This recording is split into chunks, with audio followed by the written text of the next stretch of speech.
And if you're watching this and you're a gaming YouTuber, I just want to give you a quick shout out. That's how I want to start this off. Being a YouTuber, one, is it's not always easy, man. It's not. And especially for those channels that are just getting started, I know that there's lots of fears with going live. There's confusion on what types of videos you should make. There's a lot of advice that's also on YouTube. You don't know which advice to follow. YouTube is always changing. And when I look at my journey and when I started, what I wish is that I had a platform that I could share my journey with, or get insight from, learn from others, or simply just collab with others. And I want to clear the air on some stuff. And Lushi, I saw you, bro. What's up, man? Let's see. All chats messages are visible. There we go. Landshark Picker. What is a YouTuber? Laugh out loud. Oh my gosh, man. So I do want to state this. I am not a YouTube guru. I am not a large channel, and I still have a lot to learn. I'm doing good. I'm doing good. The Electric Beard. Cheers. What's up? What's up? How's it going? Yeah, so I wanted to simply, I've been doing a lot of different videos from different gaming stuff, but I do miss simply connecting with you all. So whether you're here and you're a YouTube gamer, or you are here as simply just someone who supports BSparks Gaming, thank you. Thank you for hanging out. Thank you for watching this on replay. Thank you for watching the videos that I've made so far. And right now I'm traveling for work and I'm in a hotel. And I'm like, man, I cannot sit here. I cannot sit here and not be on YouTube. It's been driving me crazy. So I have no paperwork here. I have nothing but my cell phone, this really dingy lamp that I got here. And what I would like to do is open the floor to you guys. I have something here where I can share the link out. So if you would like to join in, talk with me, feel free. What I would like you guys to do is be able to share your channel, and no, not to grow on YouTube, no, not to gain subscribers, no, not S for S, none of that stuff. But what I want to do is open the floor, and even if you want to leave a comment, you're watching this on replay, leave a comment and share your channel, what your channel is all about, and why someone should collaborate with you. And I think there's a lot of confusion on how to collaborate, and it doesn't always have to be with a channel that has the same subscriber count that you have. There's so many big channels out there that are so busy with their work, and being a smaller channel, there's so much opportunity for you to come up with a whole video idea that you feel would be relevant not only to your, I don't want to use the word niche, not only to your gaming platform on YouTube, but to that larger channel. And if they say no, they say no. But if you have all the groundwork, try it, man. Just do it. Who freaking cares? I think so many people are afraid of being told no. And if you look at my videos, look at when I started this gaming, I guess my gaming journey. I have not collaborated, I don't think, on this channel yet. And that's okay. I have not tried to collab on this channel yet, but I'm not afraid to. And that's what I really want to get across to everyone. I think it's important to know your vision, know what your channel is all about, know your why and all this stuff, the basic YouTube stuff. But what are you doing, right? What are you doing to express yourself, to show who you are, to show what kind of games you're playing? And I think all those things are so important. That's across YouTube in general. So if you don't know, in the past, with my last channel, which is actually the same one, but I switched my niche and confused everybody. And surprise, I'm back and I'm doing gaming. And everybody's like, yeah, no. And they left. I should have probably started my channel all over again. If I could redo it, that's what I would do. So, but hindsight, 2020, all that other good stuff. I do want to simply state that if you're looking to meet other channels and grow a community on YouTube, you got to put yourself out there, man. Period. And I'm not trying to make this like I know the answers and I'm here to give them to you. That's really not what I'm trying to do here. Like I said, if you are watching this and you're like, man, like I could really get to know some other channels. Like that's what I would really like to do here. So simply sharing your channel, collabing with others, and in the end, that result would then hopefully right grow your channel and grow your community. I think all channels morph or change from what they started as at some point in their journey. Oh, 100%, 100%. Like even like if you did a lot of channels, like they might even vlog, but how they vlog or the content within their vlogs change. And I think that's the goal, man. Like the goal should be to change. Like, why wouldn't you want to? It's just like me as a person, like me 10 years ago, I am not even close to the same person. I don't even talk the same. So that makes me happy. Like if somebody's like, dude, you have changed, I'd be like, thank you. Thank you. Amen to that. Because I don't want to be the same person. Hopefully, there's growth. Hopefully, there's development. And you know what? Our channels are the same way. Just like our identities, our YouTube channels, we really want them to evolve and develop. Pivoted my main channel to follow my most successful videos and move my reselling eBay content to another channel. Bam. There you go. See, I think that that is simply the answer. It is there's nothing wrong with pivoting. I think it's all about how you pivot. I did it the wrong way, but yeah, I used to love talking to creators, helping creators and all that stuff. But it wasn't even about that. For me, it was getting to know other creators and starting a community and growing that community, like-minded people reaching out to each other, chatting it up in the background. To me, that stuff is money, and I don't think that's promoted enough on YouTube. To be honest with you, yeah, we don't talk enough about like, okay, a collaboration, then their subscribers and your subscribers can come together, and boom, then hopefully you gain like if you put all that to the side and you just look at what you can offer other people and you also like to your viewers, right? But then most importantly, people don't realize the power of community on YouTube. I don't think people really do. I think they look out for themselves for the most part, what other people can offer them. And when you let go of all those mindsets and you simply say, okay, well, what can I offer other people, other channels, my viewers? I think all those things go a long way. And it takes time. Collaboration with your niche, even if you change niches, is beneficial to the overall niche community, in my opinion, especially among small channels growing. Yeah, for sure. 100%. 100%. And like I said, my videos, I'm realizing because I batch recorded a bunch of videos, and like I said, I've been pushing them out one after the other. But even just watching back the videos that I've recently done, I've realized things that as I'm sitting here not making videos because I'm on the go. I think it's really important to not only look at your analytics and all those and all that stuff, but really looking at your content and saying, are my intros really long? Am I dragging on here? Sloth Loaf, what's up? Collabs is super good. I think they can kind of add some refreshing switch ups. I just now did my second one. Nice, dude. Very nice. Like I said, if one of you guys want to hop in here, feel free. I can share the link in the comments here. Yeah, I'm pretty sure I can add you guys in. I don't know. Like I said, I made a quick thumbnail.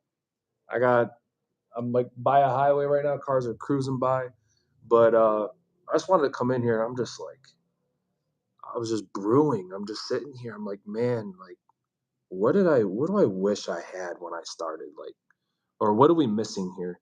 Have you thought about doing smaller games? Okay, hold on. Here we go. Have you thought about doing smaller games with tighter communities that you can branch out from content wise in game? Okay, hold on. Tighter communities that you can branch out from content wise in game genre wise. Yeah, so I know that. So here's my take on that. Yeah, I could. So I'll read this to you guys. Have you thought about doing smaller games with tighter communities that you can branch out from content wise and game genre wise? Yes, and I think that's a great tip for anybody watching too. I think that there's different ways you can go about it. Me, with my ADD, I have a serious problem playing the same game over an extended amount of time. I don't know what it is. It's not even me chasing views and stuff like that. Like I love, and that's a problem I have. Like I don't care about new clothes I have, you guys. Like I'm gonna my white tee is like turning yellow. Look, my thing is like I love buying games. I love collecting games. Games that I would actually like, not just games that are like popping off and will be popular. I'll be talking about that in the future, maybe in a picture or something, talking about like what games I guess I regret purchasing or I could do without.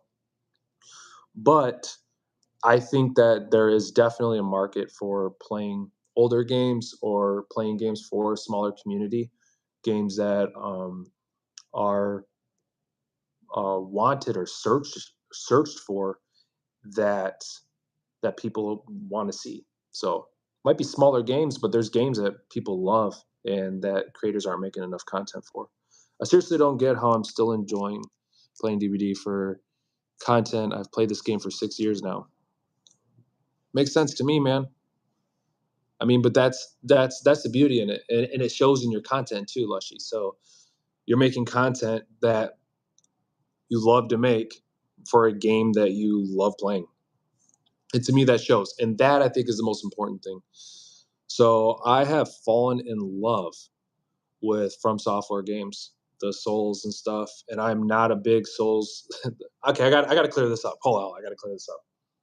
A true Souls fan, a Dark Souls fan and stuff, would hate me. Why? Because like rule number one is you don't tell like Souls fans like you're playing as a magic user. Like that is not. That's just not. How I mean, you grab the sword and you get into the fight, and like I don't know. It's hard to explain. My friend recently got me into Souls games, and he's like, "Bro, like you gotta play this game, Demon Souls. Like you got a PS5, like play Demon Souls, Demon Souls." I'm like, "Bro, I'm playing Ratchet and Clank." you know, and I'm playing these other games. And he got me into that, and I've fallen in love with it. So why I'm saying this is because I I like to experiment with different types of games, but I have really fallen in love with that, and hopefully that shows. And that has led me into playing Armor Core and other like gore medieval type games. I've been really digging it. Your thumbnail is awesome. Thank you, friend. Thank you. Actually, I made that up real quick. And so to me, I think it's more important to follow the games that you love, play the games that you love, and share the games that you love because it shows in your content and it's easy. Like for real, like it's so easy to play games that I truly want to play. Now, should I be playing Animal Crossing and then the next video playing Armor Core? Like probably not. Probably not. So that's a totally different thing. But I think there is a market out there, and you can play that game if you want. Fine, you can. I don't want to say play that game because that's what we're talking about. You can steer your content towards finding games that are searched for but aren't being made, and build a community around that. Another way is to hop on the bandwagon with games that are coming out because that's what it is being searched for. I love Minecraft, Stardew Valley, and many others. Very nice. Very nice. Yeah, and to me, that's the type of content that you should be making, period. So, yeah, literally just wanted to come on here and say that it's been kind of weighing on me for a little while. I haven't really sat here and just talked to you guys. To be honest, you could have a rotating set of games on a schedule content-wise that you put out content for, whether it be play style, let's plays, trips, how-tos. Yeah, oh, yeah, for sure. And I can be more organized for sure. It's just like for me being in the military, like even right now, like I'm out and about. I'm not even going to be home for quite a while, and so it's difficult for me to always be like planning execution, all this stuff in the military, and then really trying that.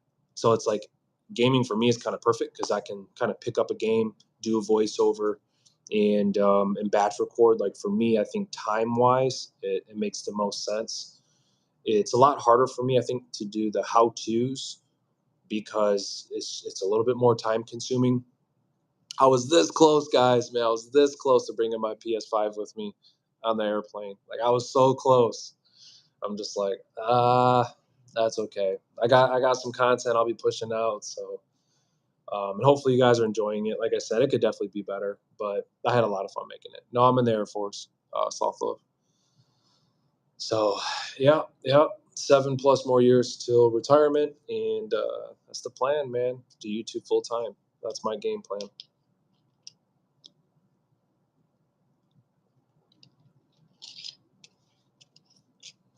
But since you guys don't want to answer me,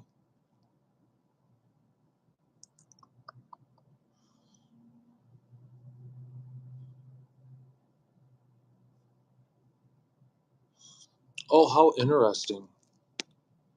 Okay, so I'm learning this whole YouTube mobile thing. So I can copy a link, but I can't send you guys a text. How strange is that? Save highlight, add guest, share. Okay. But if I go to add guest, I can't like, man, this is weird.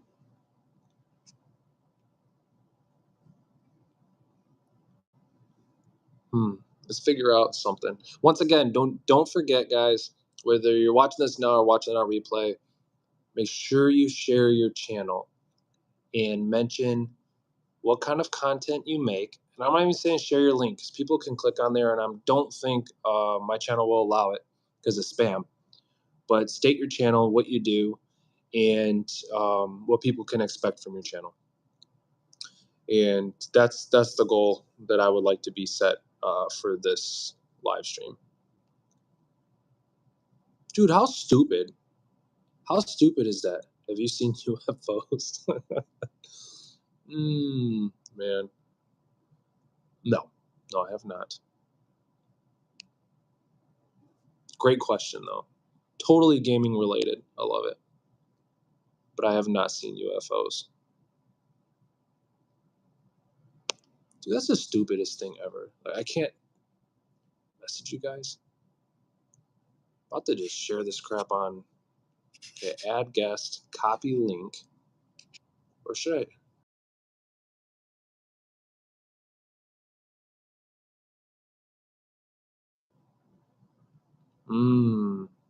Did it pause?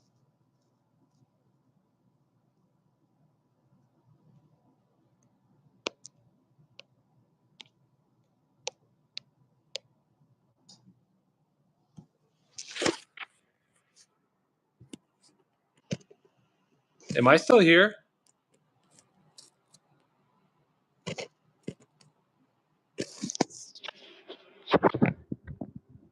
Okay, I had to fix my camera. What the heck? Okay, so another thing, I can't leave here to go on Twitter. Okay. Okay, you keep saying UFO every day nearly. Also not worried about anyone checking out the channel, but love supporting folks. So main reason I'm in here. Yeah, the Electric Beard, appreciate that. Really do. Yeah, to me that's what it's all about, man. Community. And like I said, I've been gaming and just gaming. Like, subscribe, and I'm like, man, I haven't even talked to you guys. So that's stupid. I gotta be on here and talk to you guys. What I'm thinking about doing. Okay, so what I think I'm gonna do is I'm gonna go over to Twitter, and it's gonna pause for a second, but I'm gonna just throw the link. I'm just gonna throw the link in there. Yeah, let's do that. And if you want to join, it's gonna be on my Twitter.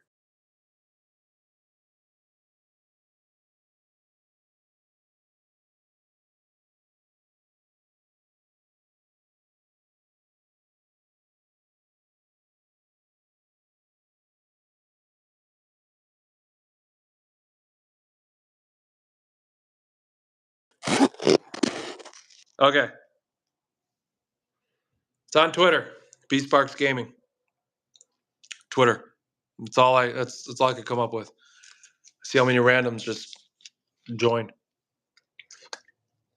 Man, this is not the way to do it.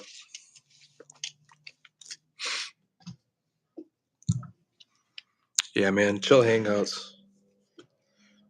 Chill hangouts are nice. You should see my room. Like right now, I have there's like two really small drawers, and I have all my clothes piled up, and that's literally what's holding up my phone right now. I got my Switch at the bottom, and I have a pile of clothes. Message retracted. What you doing, Sloth Love? Way I played your video games. The chill hangouts. Yeah.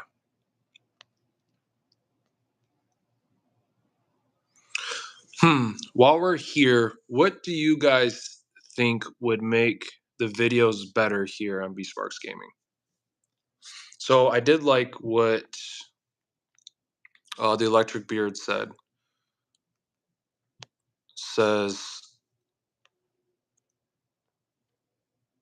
hold on.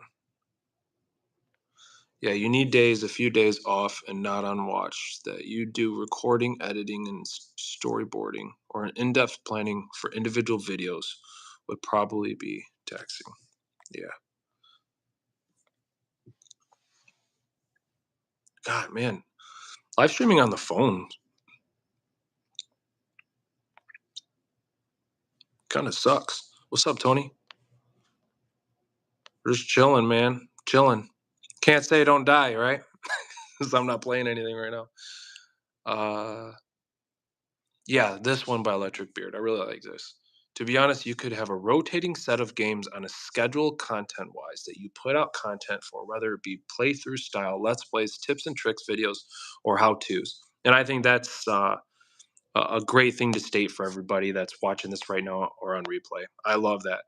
And I seen somewhere, I don't know if it was Sean Cannell or whatever, um, somewhere I saw it, but treating your channel like a game show, I think makes a lot of sense. I would have joined if I didn't need my phone to do it. What do you mean? If you didn't need your phone to do it, can't you use your phone to do it? If I didn't need my phone to do it, what you mean, bro? I always play video games. Fact. Same.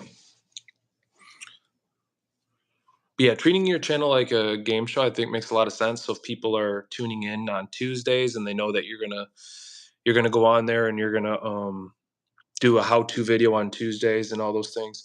I think it's a great plan. The more manage your channel is, I think the better. The problem that I have is the pressure that that puts on creators.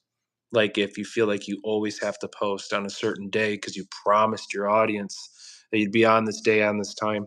I think it's good, but I think it adds way too much stress. And I've been there too. Hey, we'll be posting on this day, or hey, twice a week we'll be doing content creator hangouts, and I feel like it's good, but I also feel at the same time burnout it's so real and it happens so fast, man. So I would hate for that to happen to others. I think it happens to everyone. It's part of the journey. But I don't know, when you do what you love, I feel like it's a lot easier to not face as much burnout. Besides that, what's up, everyone? What you guys got going on? If you're not going to share your channels and stuff, let me know what you have going on in your channel. Have a schedule, helps the algorithm place you. The audience finds you and gives you the channel consistency, but it's 100% a pain in the ass. Yeah, that's spot on, man. That's spot on. What's some stuff you guys are working on? Let me know.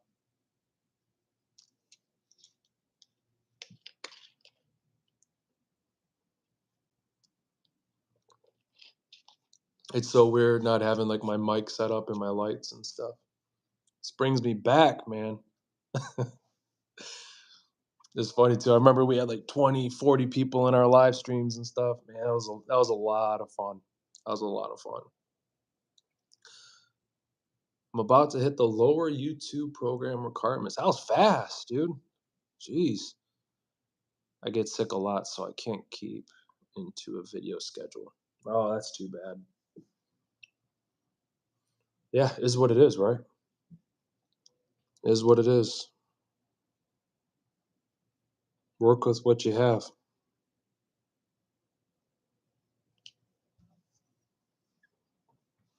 Yeah, Lushy, that's crazy, dude. That was really fast. That was really fast. My watch time is so bad.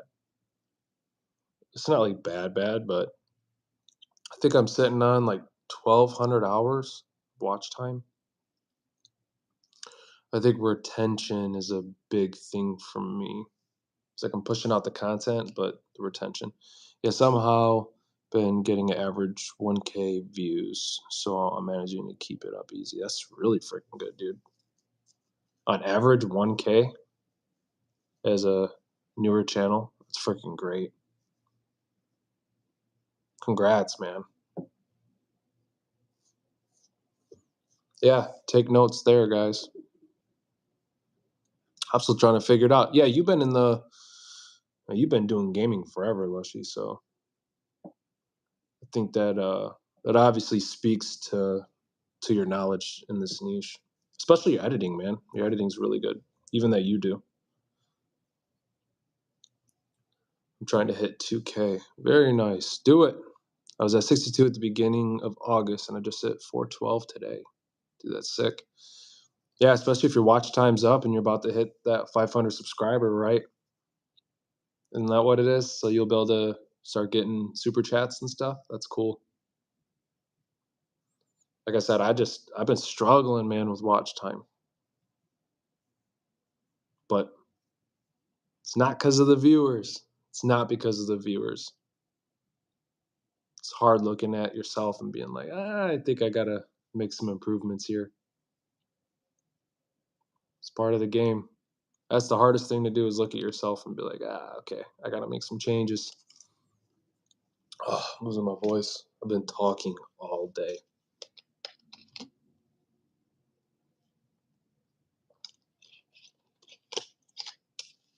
None of you guys are joining in? Man.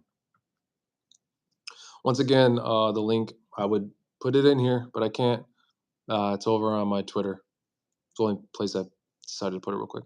How many do you need for a silver play button is my dream. Silver is 100,000, right? Silver. I'm just getting YouTube to know who to show my stuff to. Just took a bit to getting it going. Yeah, nice. Oh, is it 100K? Yeah, 100K. Duh. Comes with a fancy check mark too in chat. Yeah, guys. So, I mean, even for myself, I'm always open. If there's creators that make similar content to me, I'm always willing to put myself out there too. So if you're watching this and you're like, hey man, I'll connect. Yeah, let's do it. I'm down as well. So always looking for new opportunities. Um, and I think that's the most important thing. As long as it aligns with what I'm doing, I'm always willing to. And I hope just watching this stream um, gives you just a little bit of courage to put yourself out there. So just don't be afraid. It's kind of like trying to get sponsors and stuff like that. Like if 100 people or 99 people tell you no, or companies tell you no, that one tells you yes, then that's a huge win. So if anybody here plays DVD, I'm always open to working with others. It's fun. There you go, Lushy.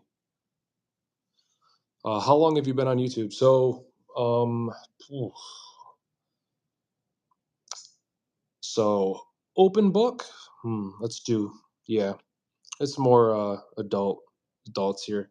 So I started Journey initially because my wife was going through cancer, and I started a kids YouTube channel, and which turned into a family channel. And I did that to keep my children busy, and I wanted to compete with Ryan because I was like, we can do that. That looks easy. Yeah. So it wasn't, but I learned a lot. And during that time that we turned into a family channel, I then was inspired because that channel actually started growing quickly. So then that led me to like, hey, like there's so many new channels that are asking all the same questions that I had. And I was just absorbing analytics, absorbing knowledge. And I'm like, I could save people a lot of time if I just tell them everything I learned. So that led me down a long rabbit hole of my YouTube journey that led to me helping other YouTubers. and I switched up the channel a couple times, but then it led me to take a long break as my wife was completing her chemo and stuff like that. And I took after that break. My wife's like, "Please go keep yourself busy because you're driving me insane. Go back to YouTube, please." And I was like, "All right." So I'm like, "Well, if I go back, I'm gonna do what I love." And yeah, so then I was like, I'm gonna come back and I'm gonna do my true passion, which is gaming.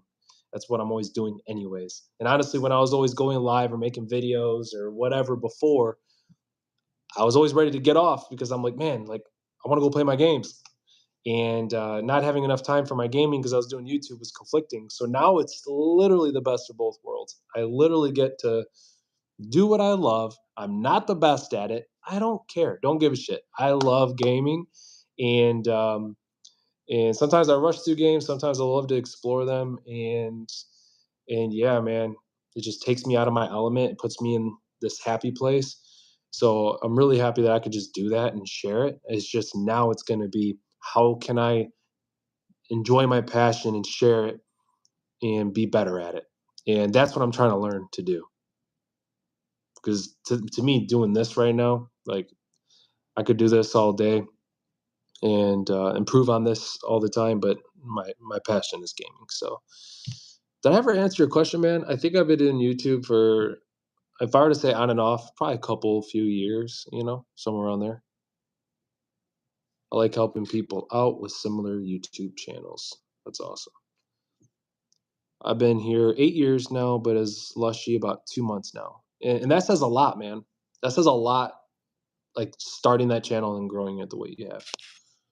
Super proud of you, dude. Super proud of you, especially for not giving up, but then just starting over. It's super cool. So yeah, I did my family channel. I think we did that one for like a year and a half, and then I did the content creator hangout stuff. I did that probably for like a year, and now I've been here for I don't know how long we've had this channel, 8 months, something like that. So it's hard to keep track, man. I can't keep track of anything anymore.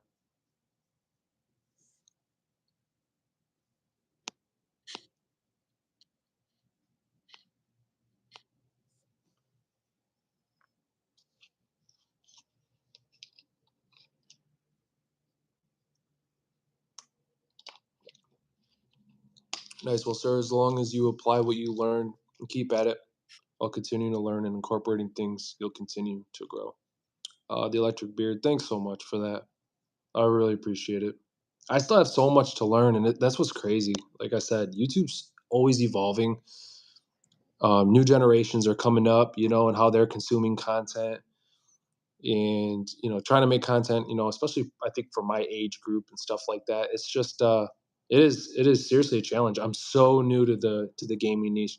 Even just the way I edit, I still edit kind of the same way I think that I did with my prior content, and that's not good. I don't think in the gaming niche. So whatever, I'm gonna keep having fun doing it. I don't plan to go anywhere, and to me, consistency is important. But if you're just making the same crap for years, I don't find that to be good either. So consistency only goes so far. I feel like that word is thrown around way too much. But Electric Beer says, I started on YouTube on a totally separate channel doing beer reviews for my buddies. That's so random. What a good idea, though. Moved to reacting to music I'd never heard, and then starting doing technical breakdowns on EVs for 2 years. Wow. Wow. Talk about niche change, man. Beer reviews for my buddies. Moved to reacting to music I'd never heard. Those are all great ideas, though. You just never know, right? You never know where this crap will lead you. It's for real. Slotho says, I have no social media to promote my YouTube channel. I did it all on my own. Yeah, I think the best way to promote a YouTube channel is YouTube. It is beneficial. YouTube has definitely said it's beneficial to promote on different platforms. That is a proven fact. I'm not speaking out of my ass on that one. But Best way to promote on YouTube is to post on YouTube. People miss the mark on that. They think that they have to post everywhere else and spam everywhere else, which we all do. Well, that's fine. But to expect that to grow your channel, it's not going to happen. YouTube is the best way to promote on YouTube. Then the pandemic hit, missed doing reactions, started this channel.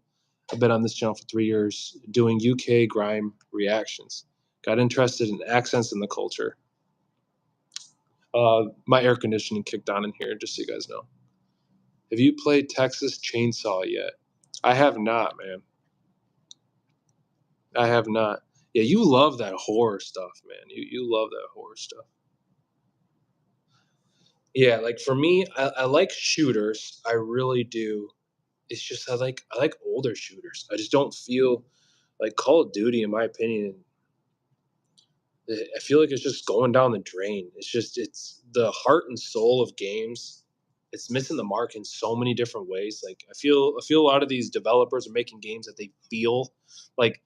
I feel like all the people are sitting down. The developers are sitting down at a table and saying, "Okay, well, we want to make this game, but what do the people want?"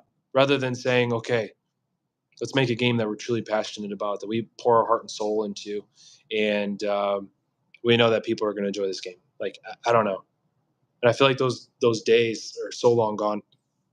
Not completely. That's why I say I think From Software has really gained my attention, and I think it's because of that, not because of the difficulty. Like, look, man, I don't have patience for dying a million times, and uh, yeah, I like challenges and stuff. I don't like an easy mode, but I don't have all day like I used to. And but I feel like it's a great game that I can pick up any of their games really, and you can just tell that they put their heart and soul in every single game. Like you're not getting microtransactions and all that other junk, and that's why I go back to Call of Duty and say, man, Call of Duty used to be really good, but it's just all about microtransactions, and it's like every game is a DLC expansion. Look what we got, Battlefield 2042, and just all these games, these shooters that are coming out. I mean, look at RPGs. You know, the new Horizon game. I, I don't feel like that was good at all. How does everybody speak perfect English, and when you're coming across all these different cultures in uh, in an old world society, wilderness, the forbidden west, and everybody speaks perfect English. Like it just a lot of these things I didn't even pick up on until my friend brought it up to me. I'm like, dude, I can't play this game now. It's bothering the crap out of me. It's just, how can we create these games to please everyone? I'm not going to get in crazy detail on that, but that's just where those are my thoughts. And there's so many good games that are out right now. And there's just so many other ones that are crap. And I feel like a lot of gamers are speaking up on that. Guidebooks, man, back in the day when I was a kid, I used to love guidebooks. I think From Software's approach is so good. They don't make the games for you. They want you to learn to love it. And I think that is a good approach. I think a lot of developers should learn from them. They know that so many people complain because their games are more difficult. And honestly, they're not hard games. You just have to think. And a lot of people, and I'm kind of in that group too. Like I said, I pick up a game and it's like I don't have crazy amount of time, even though I go live for a crazy amount of hours. But I tell myself I don't have a lot of time when we all do, whatever. And but you just have to use your brain, and you can't just run in there and swing a sword. Just you can't do it. You're gonna die. And we're just used to games holding our hands. It kind of brings me back to when I was a kid. Games were not like that. Like play Ocarina of Time, play Zelda. You're gonna find out real fast. like there's a series of orders that game goes in, and you really have to go out and put yourself out there and explore. I think there's devs like Ubisoft. Oh, Ubisoft, I call them Ubisoft, just so you guys know. And they're just getting upset over them not putting the effort to make it worth playing. Yeah, okay. Yeah, Ubisoft, they got a formula, man. I feel like they used to be a really good developer, Um, yeah, it's not anymore. They have a formula. Like when they made the game, you know what, and I think that's a problem. What's the intent here? What's the intention of these games? And I feel like it's to draw you in to just get more money, get more money, get more money. And that shit is just annoying because so many people are throwing money at it. So what are they going to do? They keep making more of them like that. I'm done with it. I'm so done. I'm beyond annoyed, and that's where I like Armored Core 6. Literally play this game. You earn the parts, and you earn more parts in New Game Plus. Like you have an incentive to go back and play the game again, and no microtransactions. You can play online. It's part of the game. You get the whole game on the disc. Can I get an amen for that? You guys, getting the whole game on the disc. Like, why is that so much to ask for?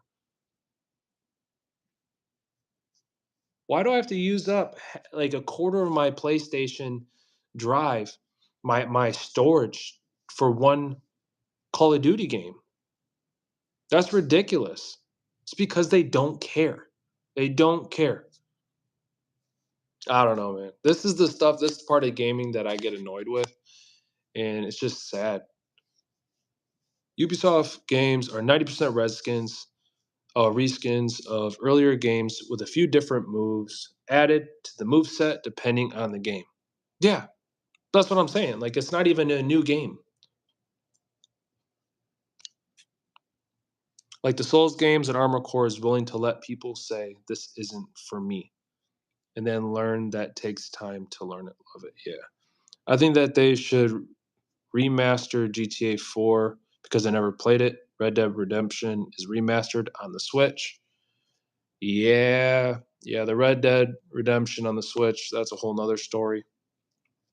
I still gotta play Red Dead 2. Like I'm stupid. I'm stupid.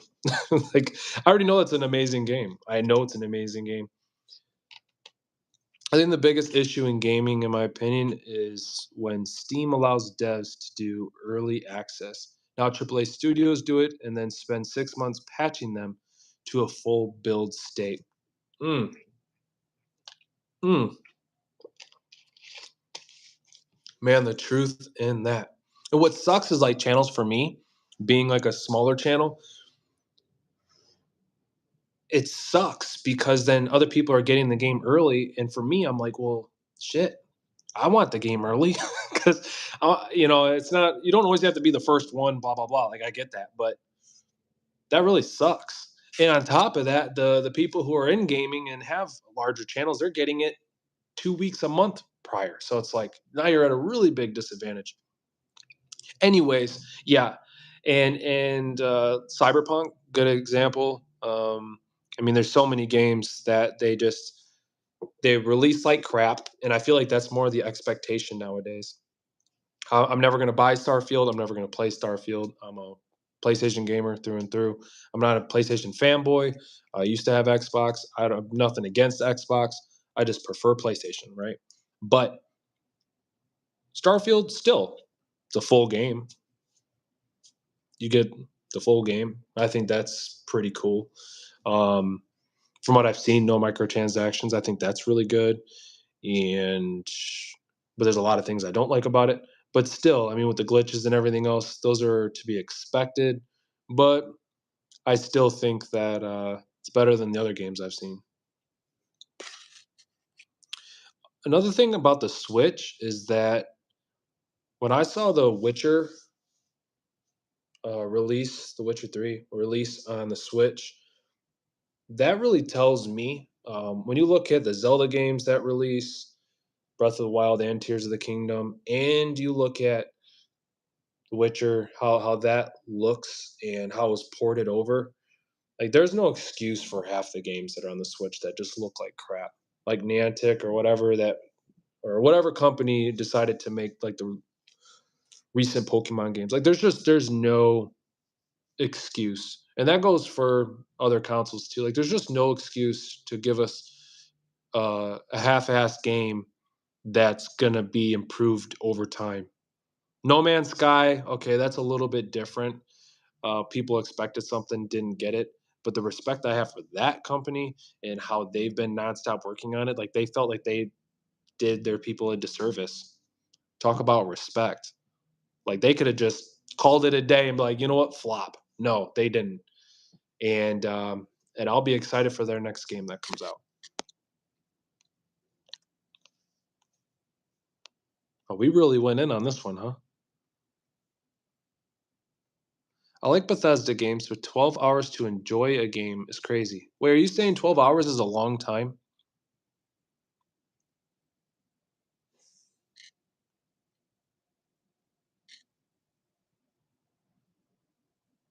Trying to understand what you're saying here, Lushy.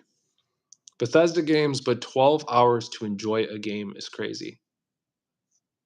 Because I'm just saying, like, 12 hours ain't nothing. You know?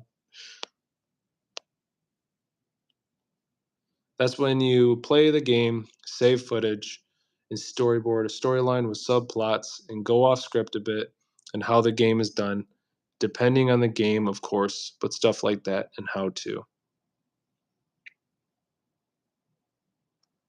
Electric Beard, I like you, man.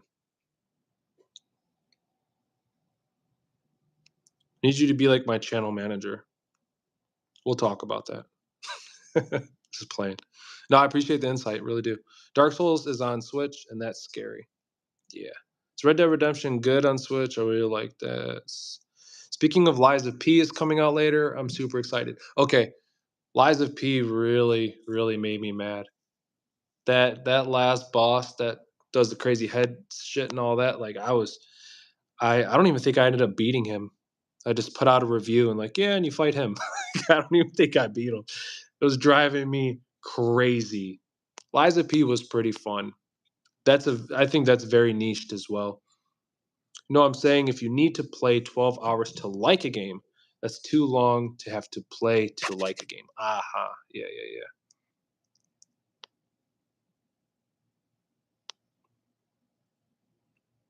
And how-to videos, but not major how-tos that big channels are doing can help differentiate. Oh, like more of a deep dive. I see that a lot. Gamer Ranks does a lot of the top tens, and you have yeah, most big channels. I see that they'll play like a few hours and act like they played the full game. That bugs the crap out of me. Like, how are you giving this game a score of a 7 out of 10? For instance, Armored Core 6. Um, how did they get a 7 from a certain IGN? It's crazy, mind blowing. Like you obviously didn't play as much as I played, and then other games got a much better score. Yeah. Hey, actually, did they give it a 6? They gave it a 6 or 7. I don't know. My mind was blown though. I've heard it takes a few hours to enjoy the new Starfield. I liked it off the jump, but I'm partial to RPGs. Okay. I love RPGs. I played 20 hours on FNF. Okay, I'm in the military and I do acronyms, but my mind is kind of jumbled with the acronyms. Sothlof, you said I played 20 hours of FNAFSB. FNAF. Yeah, if you can help me with that one, that'd be cool. Like I said, I've been diving in a lot of military terms today. So every day, really.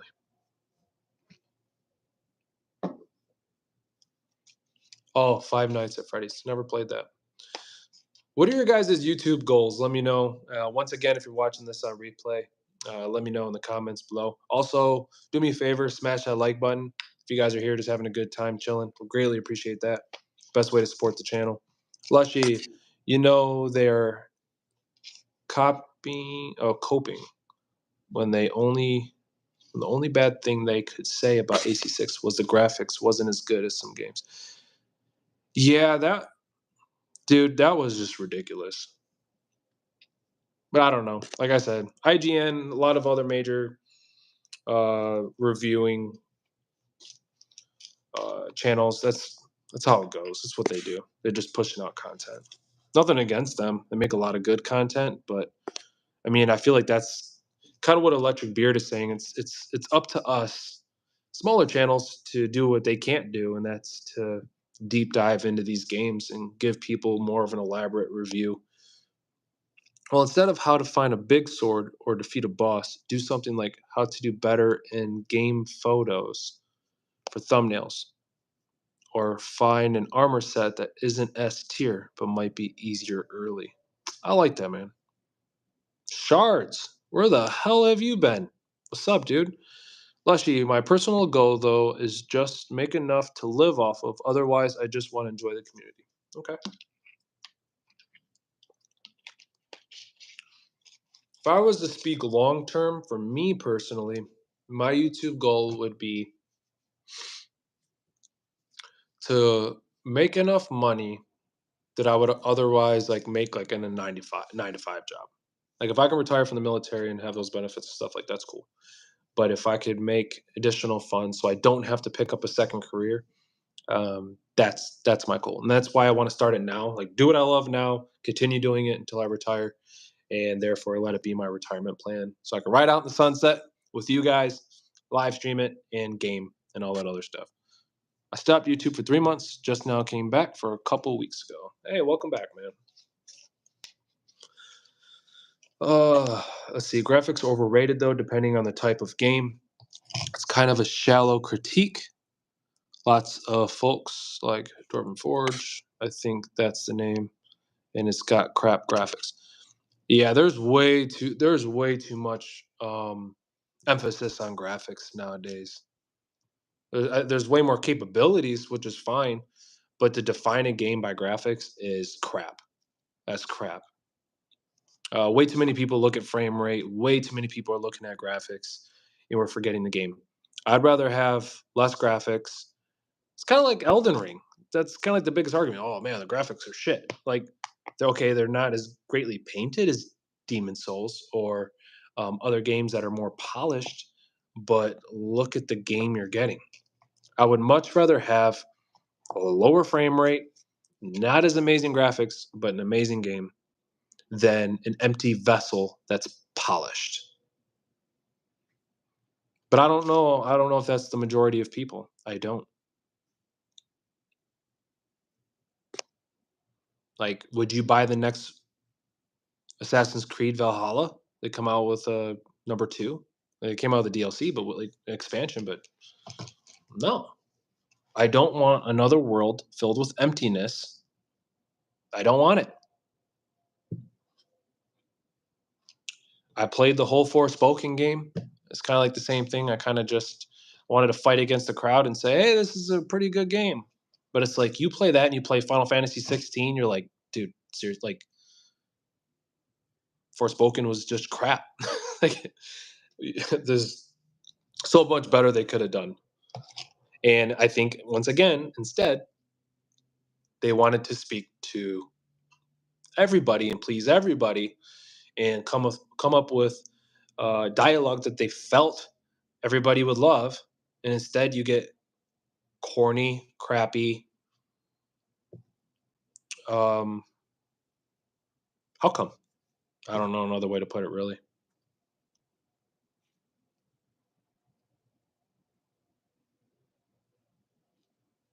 Payday 3, yeah, I saw that. That game looks pretty cool.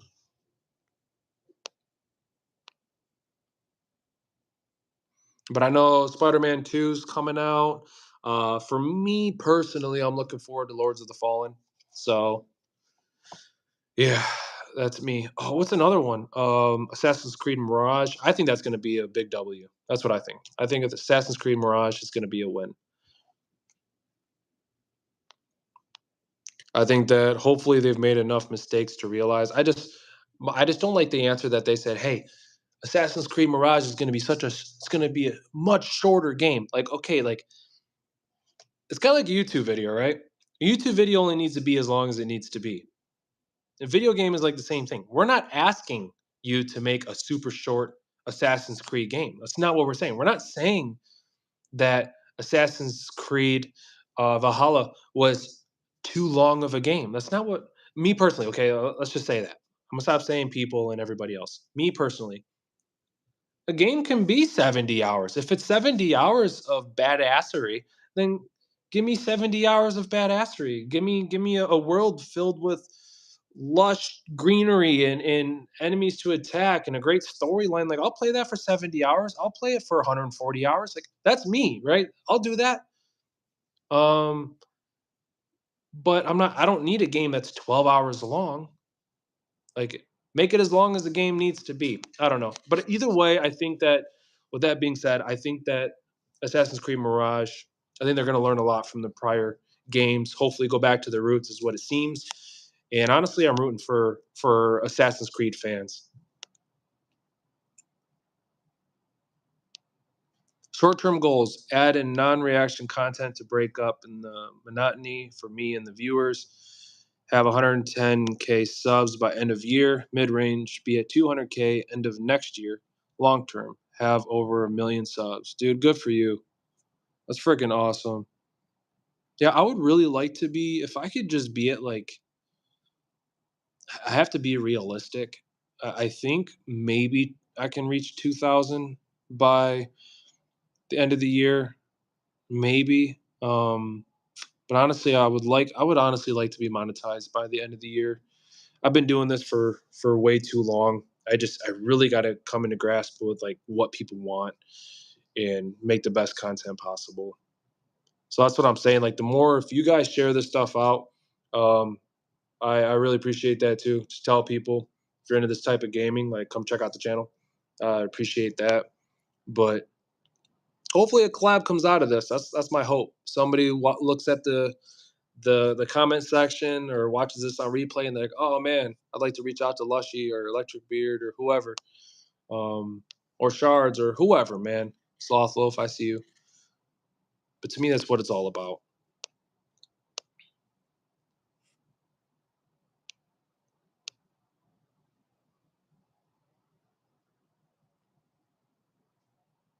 Me and Pat played that last night. It was so fun. It's awesome, dude. Shard says, don't even get me started on polish. Power-ups and bosses are the only things left to program. Maybe a little game design and my game's done. Yeah, you're still working on your game. That's cool, man. Yeah, I saw that Elden Ring getting a DLC. Yeah. GTA 6 next year. Elden Ring took me a week to 100%. Oh, you 100%ed it. Wow. And I loved every minute. I just feel UB may still go to the we have 4 hours of fun behind 12 hours of fluff. They better not, man. They better not. How often do you dig into the analytics and do niche research on what others are doing at the bigger levels, mid-level, and what's working when you get ideas that you get ideas from? Yeah, so I used to do that a lot. I used to do a lot of niche research. Me personally, I haven't done as much. I do look at like probably the bigger channels, but not so much the mid tier, lower tier. I probably should do more of that, to be honest. But I know what type of content people are posting. I think for the most part, definitely those how tos and things of that nature. Um, but yeah, I think I could do more research. As far as YouTube Studio, I'm looking pretty deep into my analytics. I have a pretty good understanding of them. Um, I know where a lot of my issues lie. I just have to I just got to push through and actually show it in the content now. I gave up on subs, not gonna lie. That's the best thing you could do. Give up on subs. Never focus on subs. Never. Like I say, I mean, subs is the end result. Me personally, I think subscribers are the end result of making the best content you have and doing that process over and over again and making content people are searching for. So with that being said, I have a goal. It'd be nice to have 2,000 subscribers by the end of the year, but I say that because with the hopefully the plan of making better content. But man, you never know. Like you could seriously post a video and it just like blows up. And it's the video that you edited the least. Like sometimes you just seriously you never know. But for the most part, yeah. I guess the bigger question is with what you're seeing, what's not being done or what's missing, or what can you put a wrinkle on what you put out? Feeling a need or doing something unique. 1 out of 2. That is similar to what you and others are doing. Oh. Well, if there's anybody I'll take notes from, Electric Beard, it's definitely you. Slothloaf, thank you. Appreciate that, man. Shards is eating popcorn just in case everybody wants to know. Yeah, what's not being done and what's missing, or what can you put a wrinkle on and what you put out? Yeah, for sure. I definitely noticed that the videos I put a lot more work into my editing. I've done better.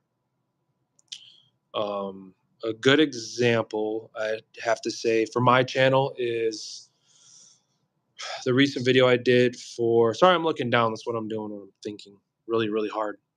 this little peanut brain. When I did PvP for Armored Core 6, that game I did more editing. That gameplay, and then I also did one for Crimson Desert. That video was probably one of my better edits, and turns out I got a lot more views from it. So I didn't use any keyword research, none of that. I do reactions. I started out doing music, but focused on rap, or specifically grime in the UK.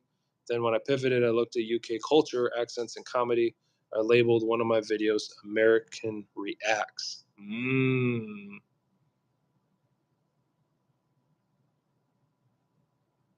Smart, smart, smart.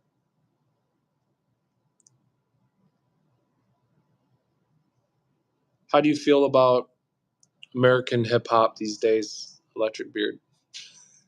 I'll just ask that simple question. My best advice I can give is put time into your stuff, improve even if it's a little every video, and make a title and thumbnail for recommended.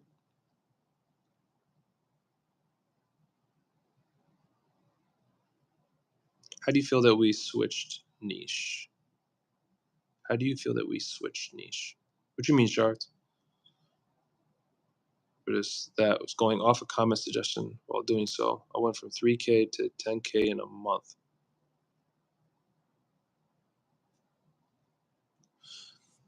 Going off a comment suggestion while doing so. Electric Beard, can you elaborate more on that? On that the 3K to 10K in a month? What was it? What was it? Unless I missed it, I don't think I did. Then when I pivoted, I looked at UK culture, accents, and comedy. I labeled one of my videos American Reacts. I wonder what made you do that. And then you said that and going off a comment suggestion while doing so. What do you mean by that? I'm just very curious because talk about a pivot that worked. You know what I mean? Like that's really cool. I don't think I get more than 400 views a video from search. It's mostly YouTube pumping it on the homepage and stuff. That's the start, man. That's really good. Video, what I do is comedy scenes blow up on YouTube Shorts, 5K views. Very nice. Double down on that, man. Don't forget, you can also go on your YouTube. I got you, man. Bringing you in. All right, how's it going, man? Hey, what's going on? Thanks for joining in. Yeah, well, I mean, it's a lot to type out, so I figured I'd jump up. Yeah.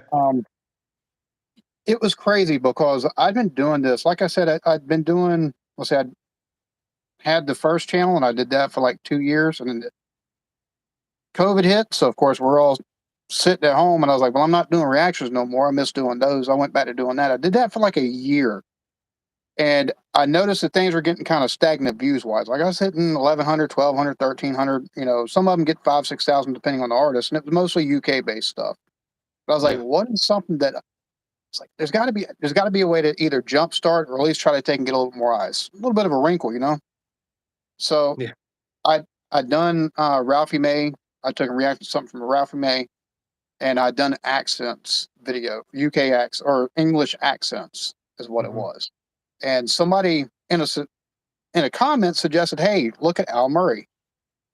Name a country we've defeated them." So I was like, "All right, that's cool." And so I recorded the reaction, and as I was uploading, I was like, "How can I differentiate this?" So I took and actually started just kind of putting in some search terms, and one of them was American Reacts. And the only one I seen was After Work reactions, and he does mostly TV shows and stuff. But it's like him, and then everything else was that American Reacts was all like 2, 3 years old and was all sports related. And I was like, well, let me try that. Number one, I didn't realize how popular of a comedian he was, so it was kind of lightning in a bottle just from that one aspect for that one video. Wow. Because that video wound up with over 100,000 views, and it was my most viewed video at that point. Well, I went from that video to looking at UK accents specifically, just in the UK. And then I took and looked at, I want to think it was another UK comedian because it'd been suggested. And that got crazy amount of views, but the other video was still growing. So I just leaned into the American Reacts thing. I've been doing that now for 3 years. And that's what I'm saying when I say find a wrinkle.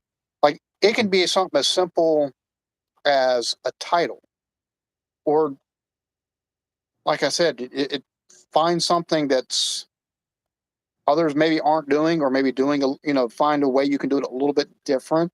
So that way, whenever you do see people take and actually come to your channel, what they'll wind up doing is, if they like what you've done and the wrinkle you've put on it, well, they'll watch it longer.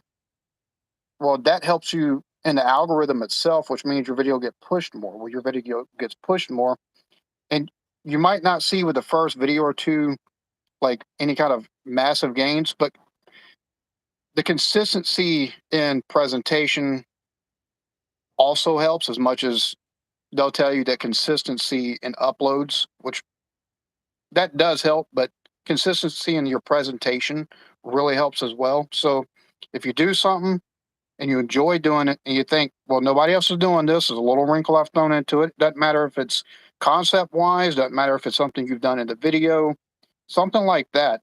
Stuff like that can help.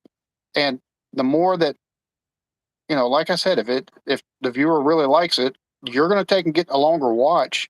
Off that longer watch, your video might be in the algorithm and showed to a couple more people. Of course, more eyes on your video.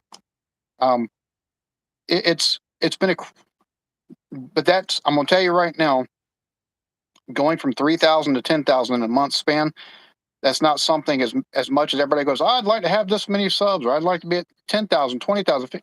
If you jump that quick, you're not prepared for it. I promise you, because I wasn't. That's fast. So let me ask you this though, man. By the way, Electric Beard, right? Eclectic, but electric works too. Eclectic, man. That's eclectic electric. That's epic. Yeah, yeah. Love it, man. Love it. One day I'll retire, man. And I'll be able to follow suit. But what? So you pivoted your channel to that type of content. Was that and you've been doing it for 3 years, which you probably didn't foresee that happening. But what if you are you still enjoying making that type of content? I've actually had to pivot from doing, I've actually recently, here in about the last 4 or 5 months, pivoted from doing like shorter form clip content for reactions as the bulk of what I do to like TV shows and movies and stuff like that. Like a lot of the older UK shows like Still Game or Only Fools and Horses and things like that. And I enjoy it. I still enjoy it, but I'll be honest with you, if you feel like you need to, take a couple weeks, because burnout's a real thing, and I don't care what niche you're in. But that's one of the reasons why also always strive to find more wrinkles or something you can add that's related to, like, you don't have to do the same type of content. It can be adjacent to it. So like I've got some videos in the works for why Americans don't travel abroad more, the history of gun ownership in the United States, that I plan on putting out. And those aren't reactions, but they're adjacent because they take and hit on things that constantly come up in the comments section of my videos. Okay. I've done a video like that previously that I titled, should I move away from the United States? And in the video, I took and put some of the reasons why people do stuff like that and some of the challenges we're facing here. And it got at over 30,000 views at the moment, I think. But it's been months ago. But that showed me right there. Well, if I take and do it well enough, a pivot, even if it's not the bulk of, moving to the bulk of that as my content, a pivot can also help with views and stuff like that as well. What do you feel like? And I just want to say thank you real quick for coming on here, man. Means a lot to me, and I know it'll make a difference for somebody else watching. And to me, that's what this is all about. So, thank you, brother. I Dude, really appreciate. I'll be honest with you. I appreciate anybody that lets me up on their thing. Like I said, and the previous channel I'd done it for 2 years. This one so I've been on here for like 5 years, and the struggle is real. I still, at 106,000 subs, I have to fight not responding to some people who are snotty people in the comments as if Yeah, I only had 100 subs and didn't really care how they took it. yeah, Because so anyway, I feel like I can give back, and I don't care if you're not in my community. If there's an idea I feel because that can help, that I've seen maybe work in a way for me that you can maybe correlate in some way to what you're doing. I just want to see people be successful on here, and whatever that level of success is to you, I hope I hope people reach it, because everybody's idea of success is different. yeah, yeah. I agree. Yeah, it's funny. Anybody I tell I'm doing YouTube is like, "Oh man, you're gonna be like Mr. Beast." I said, "I'm gonna be anything but like Mr. Beast." Like that's not my goal. It's just that's the first thing people think. And Love his content, but I think he's making it harder.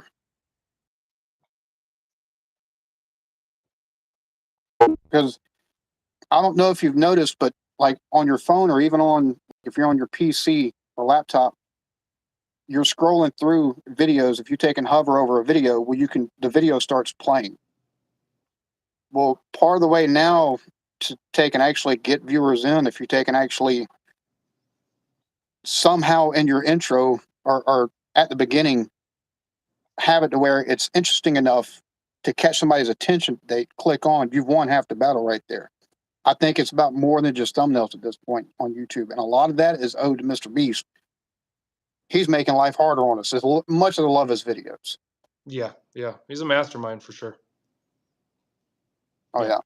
he's a mastermind. But it's there's and for anybody watching this, I mean, there's already a Mr. Beast. I'm trying to figure out my identity, and I think that's the biggest part of this is, where do I fit in this? I'm sharing a bunch of let's plays from Armored Core 6 right now, but how many other people have already done that? And I know that I just really love the game and I wanted to share it, but really deep down, like, what's your identity? And I think, like, even more than what your purpose is and what's your why and all that, but I think, like, we all find our identity literally by hitting record, and it really does help. Wait, one of the things I find funniest is one of the reasons why so many people don't start YouTube channels is, number one, they'd say they don't know what to take. They don't feel like they'd be good behind the camera or doing videos, right? And it's like, well, you kind of find your personality, because Mhm. what you present's not going to be 100% you.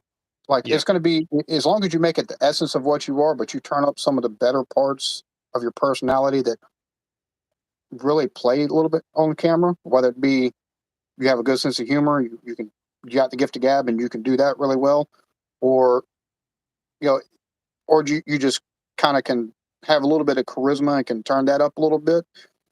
You're not People aren't going to get the 100% you, but you've got to find that version of you that works online. And for a lot of folks, finding that voice, that's a hard thing. And then once you find your voice, well, then you have to find, number one, what your place is in that niche to get that growth. So then you can kind of branch out to a little bit more stuff to try different things within that niche. Um, and I think that's one of the things that's daunting for a lot of folks. They don't understand, because a lot of people, with this instant gratification that we've got these days, they're not willing to take it. A lot of folks aren't willing to do the grind. like that. Dude, speaking of burnout, I can't imagine like having a persona. And I get it. Like a lot of us start off like, "Hey guys, welcome to." It's like, okay, I Oh get yeah, it. That's yeah, kind yeah. of part of it, but like doing that from beginning to end, like that would be exhausting. And I did it in the beginning, and I burnout, boom, right away. Like Oh it's yeah. it's so hard. Yeah, and see that's the part of the authenticity you've got to take and figure out because yeah, that whole well, today on YouTube we're going to take a look at this and then take and do and or we're going to take and play this game right here and keep that same energy from the front to the. It's not Dude, sustainable, so you have to no. find that middle point. It's like for me, I've cut out doing intros and I try to keep what I try to keep the beginning of my videos. All right, today's video we're going to be looking at this show, whatever show or whatever comedic clip. Let's get into it, and then it goes into the reaction. So that way I can kind of because a lot of folks, if you look at your analytics, if you've got an overly long or superfluous, whether it be an intro video itself, which for some people it works, but if you're small, I recommend don't do it. And the Yeah. reason why is if you take a look at your analytics, a lot of times you'll get a dip, right? You get everybody, if you look at analytics, a lot of times you'll have a dip. A lot of times those dips will take one of the biggest places for small creators is right there where that intro is. Now, if you're not seeing a dip there, run with it. And it's definitely Awesome. me. I'll raise my hand to that one. It definitely is See, me. that's good. No, mine dips. Mine Oh, dips. your dips. Oh yeah. Yeah, yeah, dude. Try a video without the intro. Then like Yeah. don't put the intro in and just taking you know I've shortened we're, it, but I'm like, no, something still. yeah I realized I was watching my recent videos that I batch recorded, and I'm like, hey, what's up, guys? Let's go ahead and get started with this. If you enjoyed the video, like and subscribe. Or let's get started. And I'm like, why did I say that? Like, why did I just do that? And it's like I know these things, but it's like, yeah, I think like in my brain, I'm like, I need to do an intro, but I don't. I don't. I'm gonna try that without. yeah and one of the reasons also why I take and do like today's video that I just took and uploaded. When I started the video, I was like, all right, it's another still game reaction. Let's go on ahead and get into it. I love this show. And then it goes immediately to me. So you Mhm. set the stage right there at the jump and an expectation. This is what we're going to be doing. And Yeah. you immediately start getting into it. You've got a shorter clip to take and miss the attention span. So you go from that transition of we're doing this to doing this and I'm seeing it. It helps with at least the beginning portion, the first minute or two, having a steady amount of actual um, retention because retention rate also helps with the algorithm and stuff like that. The retention rate actually is what, if I'm not mistaken, because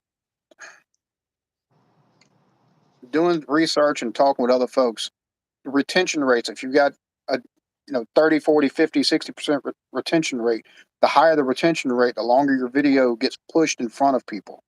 Like if you've got first 10 seconds, you taking, all right, we're going to be, hey, welcome back to the channel. And we're going to do this. And then you got an intro. And it's all right. And you don't get into it directly off the bat. You'll take and see that dip. And sometimes it's an extended dip unless somebody takes and fast forwards to where they, see that you might be playing something or doing whatever you're talking about at the beginning of it. With that dip right there, the longer that extended dip is, the less that it'll be pushed into the algorithm, the less it'll be pushed in front of people because YouTube and the algorithm is like, okay, well, people are only watching this amount of it, so a whole lot of people aren't liking this. We're not going to take and push it, and it's really weird. It's one of the reasons why I think if you can start your video in a way that is kind of number one, have a decent thumbnail that's kind of eye catching, and then with that have a decent intro or beginning to the video to where it kind of catches people attention if they hover, make them Yeah. want to click. That's really I think that right there is going to be key probably for the next 6, 7 months until not the algorithm, but basically the YouTube meta changes again. Yeah, the hovering option I think is so important because I mean it used to be they used to say like the first 5 seconds. Now it's like the first 1 second. You know, Yeah. like the Oh yeah. attention span. But I know for me, I've recently tried to share the game. Like I might do like a 4 second intro talking about what we're about to get into, but I'll play the gameplay that I'm telling you that we're going to be doing. So that way, at least when somebody does hover, they're seeing gameplay, not just my ugly face up there talking about what we're gonna be doing. So I think that there's lots of different strategies people can do. What I would like to ask you, sir, is what's the best tip you can give for the sake of this? What's the best tip you can give people for collaborations? To be honest with you, the best tip I can give is number one, if you see somebody, a lot of folks want to take immediately go to people that are got way more subscribers than them. I wouldn't recommend doing that because a lot of times you're not going to, it's going to, a lot of times if you try to take and message them or something like that, they've got sponsors or brand deals and stuff like that they're dealing with. Along with their community, they're also taking in, answering questions from and stuff like that. So if you're going to collaborate, look for somebody that's got a little bit more subscribers than you do, or subscriber amount around the same that you have, and either reach out to them or try to ingratiate yourself a little bit in their community within their comment section and stuff like that, and then reach out to them, because you're gonna have, if you're in the same niche and if you're doing the same type of like game, you'll have some overlap. But if it's somebody that you see they've played one of the games that you play, but they're on to something else, you'll you won't have like the same kind of overlap, and it not only will you be putting them in front of your community for the Yeah, collaboration, it's kind of a symbiotic thing. And if you can take and have a friendship with multiple collaborations from that, it can be beneficial and help not only both of your communities grow, but also you can probably start using them as a means of a soundboard almost. okay, Because I've got it. Let's see. I'm part of the. There's a couple of. When I started doing the American React stuff, like I said, there was like one other channel that I seen you doing it. The other people that had done it, it was just like one-off videos, and it was all sports related stuff. So I started doing it, and in about 2, 3 months in, because I had a couple videos at this point with 200, 300, 400, 400,000 views, and I'm like, not all of them were popping off like that, but I had enough that I was like, I'm doing yeah, pretty good. I'm growing and everything like that. yeah, While I type in American Reacts and wait a minute, who's this cat? Then I go to look at their channel. Wait, their channel's only a month old. What's going on here? And they mm, got 4,000, 5,000 subs. But you kind of we're all part of a community now, so we're all actually in a Discord server, okay, and that's another thing. That's another thing, and that might be another way you can take and find collaborations. If some of these bigger channels or mid-sized channels taking, if they got a Discord server, join a Discord server. Because a lot of them have like channels in there where you can find somebody to either game with, or there's probably going to be other content creators in there looking to collaborate in some way, shape, or form. So that might be a way, and I didn't think about that right off the top of my head, but um, we, the community I'm part of, we've all, hey, what about this video right here, or this, specific person or show, if you've been having any copyright stuff, or hey, have you, because that's one of the things with reactions is the copyright stuff is kind of cyclical, the way it's enforced. Um, but we're all one of the people that I actually interviewed on my channel. They're at over 100,000 subscribers now. There's my buddy's got over 30,000. There's another channel that's got over 70,000. So, and we all support each other and stuff like that. that's So, cool.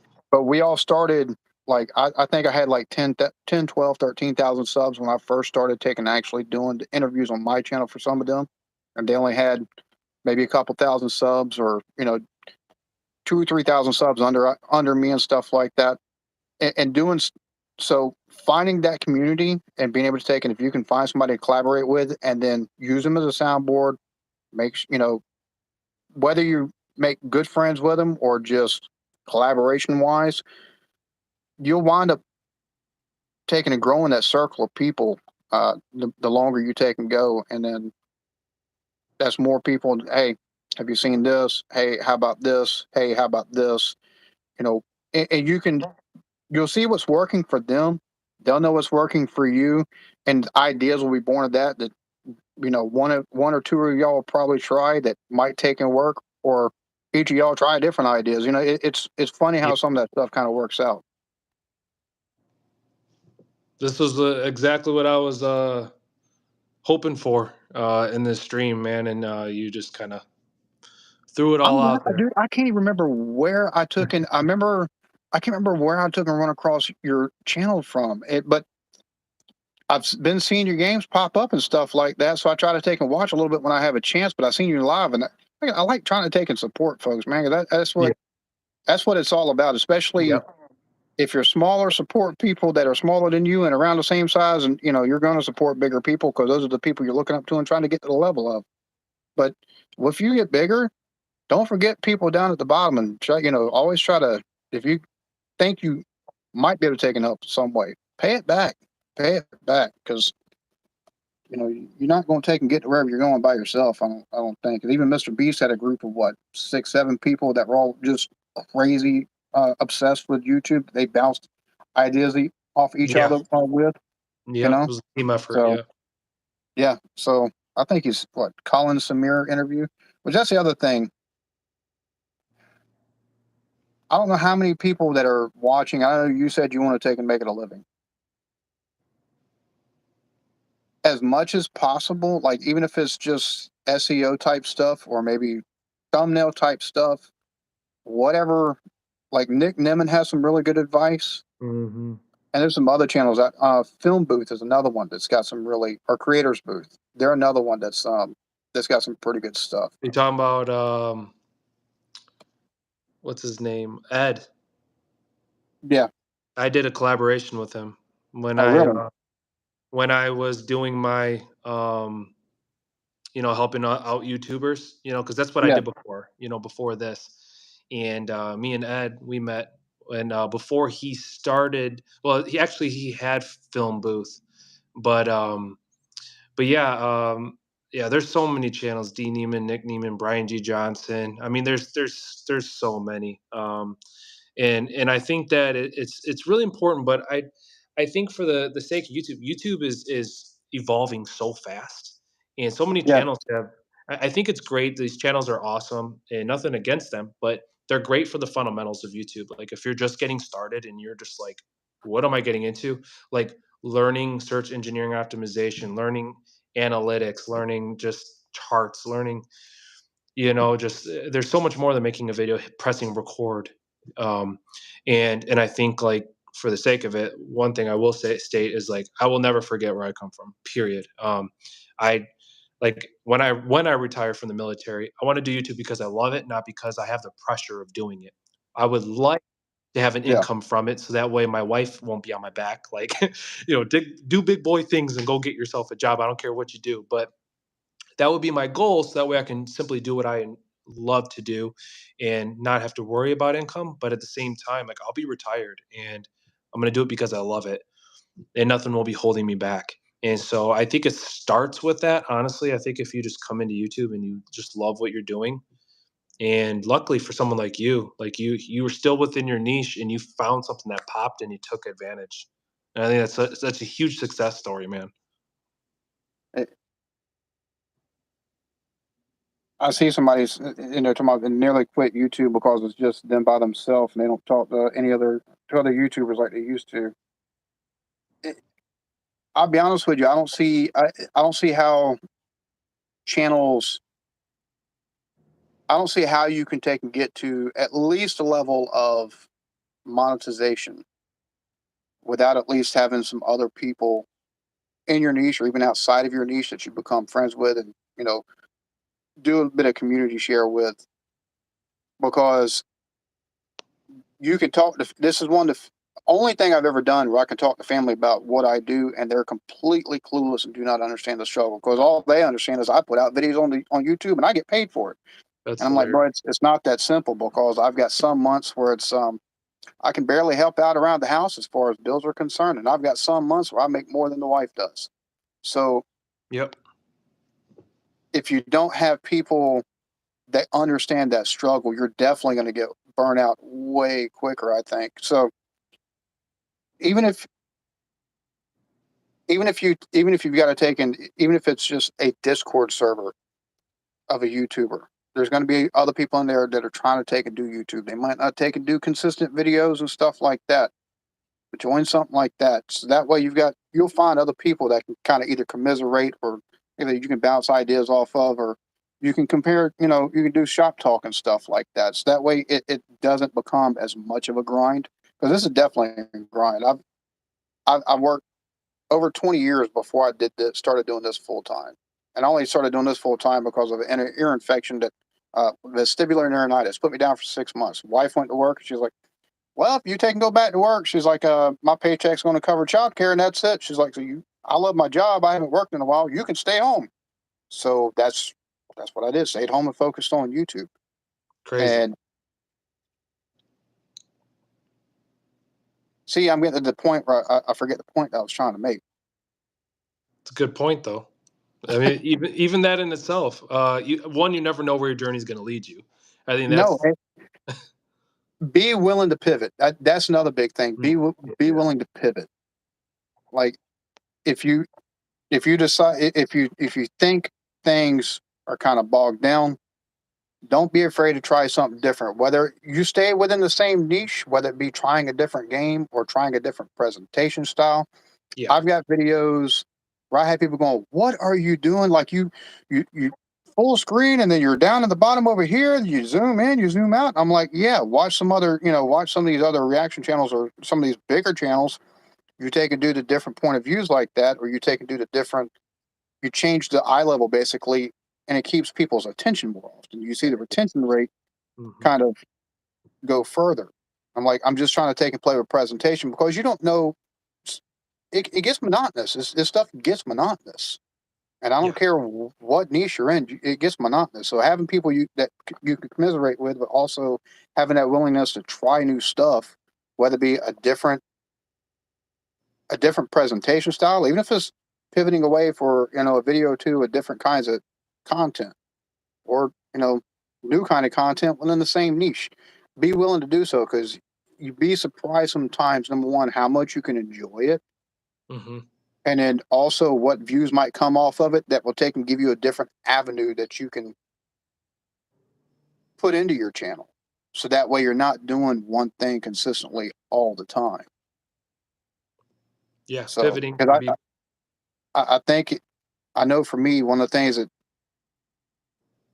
things for me that I myself find myself guilty of is not taking and allowing something the room to breathe.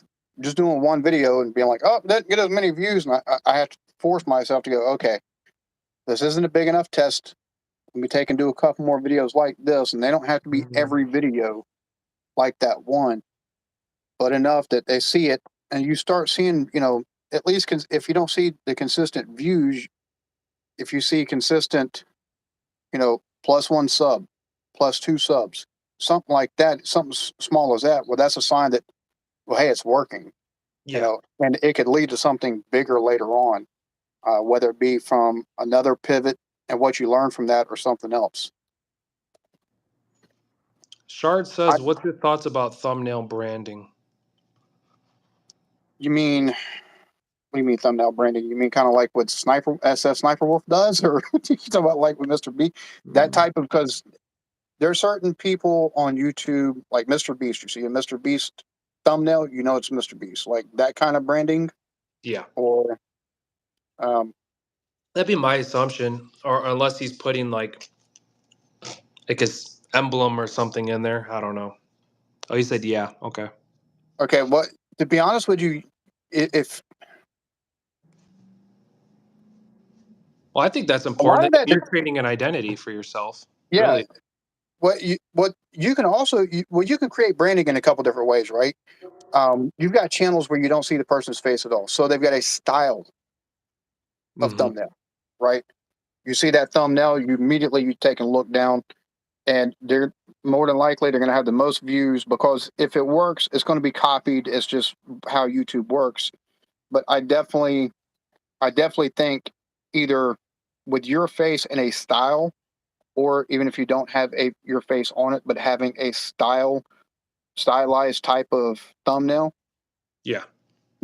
and that can definitely become the mark of a brand, and it can help kind of set of your brand and help set you apart.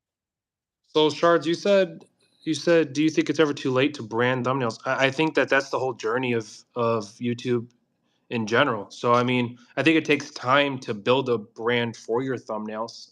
I mean, as you create thumbnails, you get better at them. I mean, you probably get to a point where they're eventually branded, but Um, have not what do you shown your think? face. Well, I don't think you really have to though. I mean, that's one of the things. I don't think you necessarily have to show your face to do videos. If I'm not mistaken, Sloth, don't you have like a little character on yours or something like that? I'm trying to remember because I visited your channel earlier. It's one of the things I was trying to do. I'm trying to look up what's the name? Shardy. Okay. Shardchives, yeah. The Nerdtorious crew, I see you, man. Welcome to the stream. Thanks for hanging out with us. Says words that resonate. Yeah, no doubt. Okay. So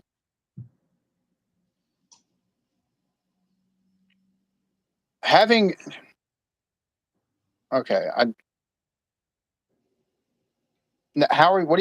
how are you talking about maybe branding your stuff? Because I see a couple of thumbnails are like faces, and then some that's like uh, video game stuff, and so that's one of the. But how long have you been doing those stuff like that? Let me go back. Oh, you've been But doing it for a while. you're looking at But that's Shard? part of but that's part of the journey, though. You got to. I'll say this. I'll say this. Let me see how many subs you've got. You got 440 subs. It looks like you put out pretty consistent content. 2 weeks ago, 2 weeks ago, 3 weeks ago. Oh, I see what you're saying. You took a 3 month break. So 4 months, 4 months, 4 months.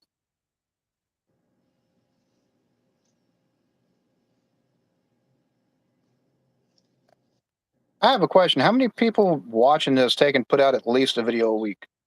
One video a week. Because Mm. you don't have to put out 3, 4, or 5 videos a week. One video a week, at least to take and get. Because this is why I'm going to disagree with you. Consistency is key because it helps YouTube know where to place you. So you don't have to take and necessarily plan a video, but as long as you can have a day to where, even if it's a Saturday because it's your only day off, or a Sunday because it's one of your 2 days off or something like that, you put out a video on that day at a specific time. Might be only video on your channel for that week, but people will figure out, okay, he puts out videos this day right here, so they'll know when to take and look. And it helps YouTube. The more consistent you are as far as putting out a video, putting out same day, having that time that you put it out on that day, helps them classify you, helps them as far as, okay, he's making this type of content right here, comes out on this time right here. So it'll help with it getting pushed a little bit. And then everything else is kind of up to your thumbnails and the engagement level that you are able to take and get with people, uh, retention wise, and in the comments section. Me personally, when I'm speaking of like, it's kind of like don't overdo the when not focusing on consistency. It's like I've seen people where they'll put in their banners like video every day or videos 4 times a week or Tuesdays and Oh yeah, Thursdays. no. Like, I completely agree yeah, with you on that. Like yeah, if you, I do think people, they put too me as a much react, pressure on themselves. Is what all I'm saying. yeah, well, shit. Yeah, a lot of folks do that way too much. Like when I started doing the reactions, I was doing 3 videos a day, 5 days a week. Oh my gosh. At this point, like a couple months ago, I come out with a schedule, and I've done shot that schedule to crap because the videos I'm doing, the editing has went from 10 minutes time that I can then push it out. So now I'm doing 30-minute TV shows, 2-hour freaking movies. So it's went from 10 minutes to hour and a half for a 30-minute video, 2.5, 3 hours So now for you're an pushing better hour-long quality. episode. Yeah. Yeah. Yeah.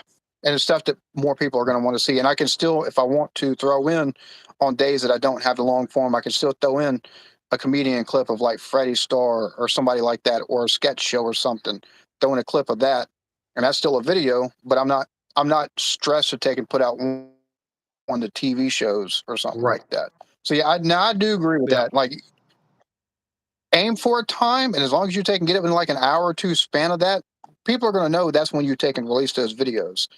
And it don't matter if it's one day a week, 3 days a week, something like that. But don't stress trying to take and, like, I personally upload at 8 o'clock, but I know I can also release them at 10 o'clock because I'm still within that window of when my viewership is kind of peaking.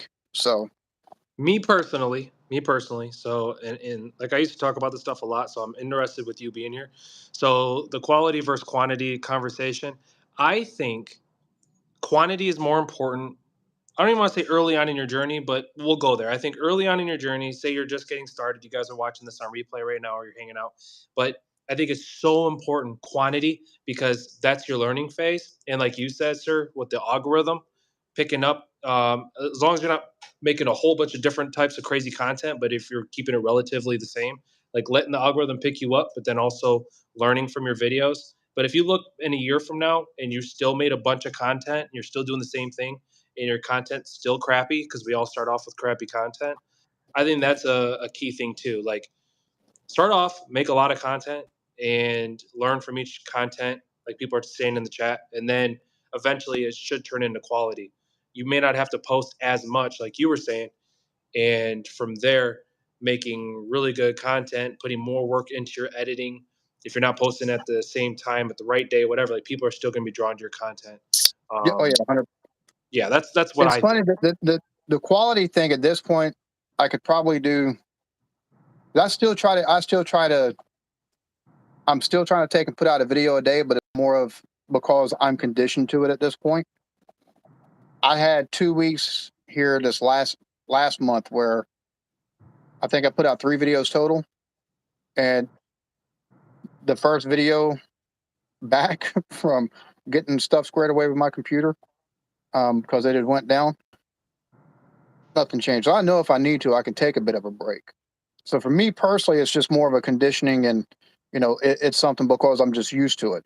I'm a little bit of a glutton for punishment, I think, at times. But starting off, yeah, quantity. Like Mm-hmm. the goal with this quantity too should be to take and not only put the content out so it's out there, also that helps try to take and as you're doing it, figure out the voice you want to have, you know, presentation wise, that you're comfortable with. Because I think that's a big key. Because if you're uncomfortable, people are gonna 10, 15 seconds in, they notice that you're super uncomfortable. You've been doing it for 3 months. You're still not going to take and get the views. You're going to have to find that personality, but also doing the quantity also helps with getting better at stuff like editing. Yeah. It gives you time to also get better at looking at how to take and do certain things like thumbnails, which is something that you should always take a look at. But that quantity wise, it helps you take and get that repetition down, editing wise, thumbnail stuff. So you take and kind of get a routine with every video Yeah. personally that you can then apply as you take and go forward. And then once you get to a level where you got some more quality, you can release fewer videos, you know, per week or per month than what you start out doing. It 100%. look like gamers that are watching this right now, or once again on replay. I'll definitely raise my hand and say that's the phase I'm in right now. I'm definitely in the phase of making content, trying to figure out what I guess what sticks, what doesn't. But I'm still going to play the games that I love, and but not all of them. Like there's some games that I'll play. Like right now, I'm gaming, got my Switch with me. I'm playing Zelda, but like I don't post Nintendo content. That's just me. That's for me. I love my Nintendo content for myself. Um, but that's what the phase I'm in right now. And it's hard because in my last niche, I felt like I really knew that a lot better. I felt like I understood kind of the thumbnails I wanted to make. I understood my audience a lot better. And then I come over here into gaming and it's a different world. It's a So completely different beast. yeah, I've got a gaming channel. yeah, I don't even take an upload to it no more. And it's only because number one, I kind of don't have the time. But number two, it's such a yeah, different, there's ideas and there's stuff that I've seen that kind of, that you can just be applied across, doesn't matter the genre. There's practices you can do that I think a lot of channels should be doing, but the ways to differentiate and stuff like that, like gaming wise, that's the only thing I do is give ideas on how to differentiate, or maybe wrinkles to take and throw in, because it is such a different, just because it's number one, it's saturated. And yes, it is the one that one of the reasons why I asked about the smaller games with a tighter community is when you got games, because Armored Core is right now is one of the hot button games that some big channels are taking and doing. yeah, That, Baldur's Gate, and Starfield, I think those are the three hot games at the moment. yep, Because everybody else is either on stuff like Apex or World of Warcraft or COD, which I don't know how that game's still alive, to be honest with you. yep. But one of the channels I like watching, and it's a gaming channel. I can't remember the name of them. Name of the BSparks channel. Gaming. No, I'm Huh? just kidding. I said BSparks Gaming. Yeah, I watch you when I get a chance. Um, but they put out maybe, like they might put out 2 videos a month, but they do them, it's Daisy videos, Uh-huh. and they do them like movies almost. They Okay. take and have a whole storyline and stuff for this thing. And Wow. it's some of the best gaming stuff I've ever seen done. But I'm like, there's so many different games that people could do that with, Yeah. but you're only seeing it with like this game right here. Like, bro, that's an unexplored thing. I think that could be done for a lot of games, regardless of there's a campaign. If it's got any sandbox to it, you can create your own narratives. You can create your own narratives off of either main quest, just for a storyline that you want to try to take and accomplish for a video. You know, an alternate goal that you turn into a storyline. Like, I don't think stuff like that's taken and done enough. Same thing with like I was saying, the how tos. Like, you see the people, oh, how to take and get S tier gear early in the game, and then you go try to do it, and everything is level, 40 levels above you. Well, Yeah. you hit one time because you make too much noise, or you come out the shadows, and well, it's right back to where you started at, and you still don't have the fancy armor or the fancy weapon. Well, there's mid tier stuff that you can take and get to a lot of times, not far off in the beginning of a game, that you don't see a lot of people taking do. It's a lot of the S tier and A tier type stuff. And I'm like, bro, you take and get this B tier thing, and it'll take you to the A tier almost. You know what I'm saying? So Yeah, yeah, I yeah. think there's that kind of how tos as well that's not quite utilized as much as you take and see like the best armor set, S tier, right off the jump. And that's what I see a What? lot of. Yeah, yeah.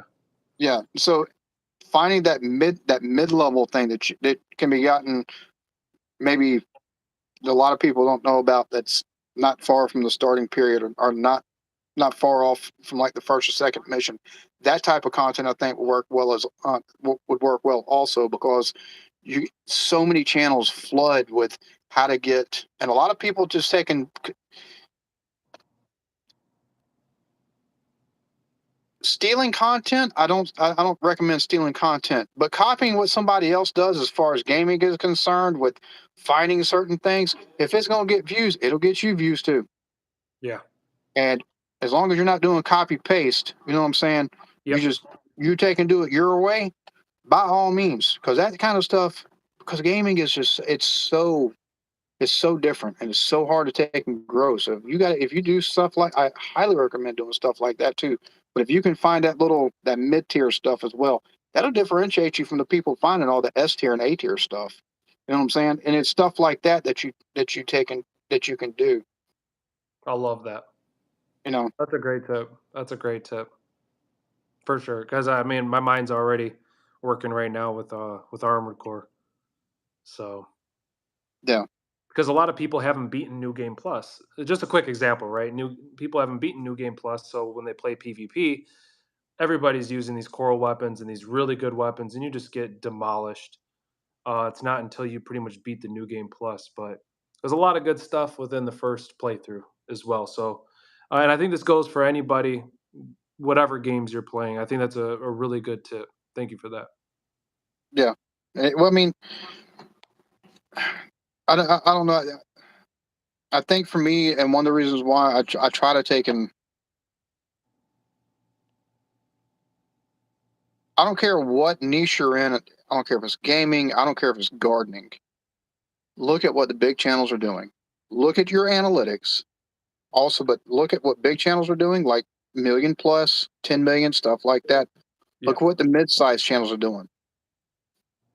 2 million, 1 million, 500,000. That's a mid-sized channel. Smaller channels is like 200,000 and below. So even look at those mid-level, the mid-level, like 200,000, 300,000. See what they're doing, and it's working for them. And to see a way that you can maybe something they're not doing that you can incorporate and leverage for yourself, or maybe a wrinkle into something that they're doing, or that's working for other people within your niche. Oh, my youngin is up.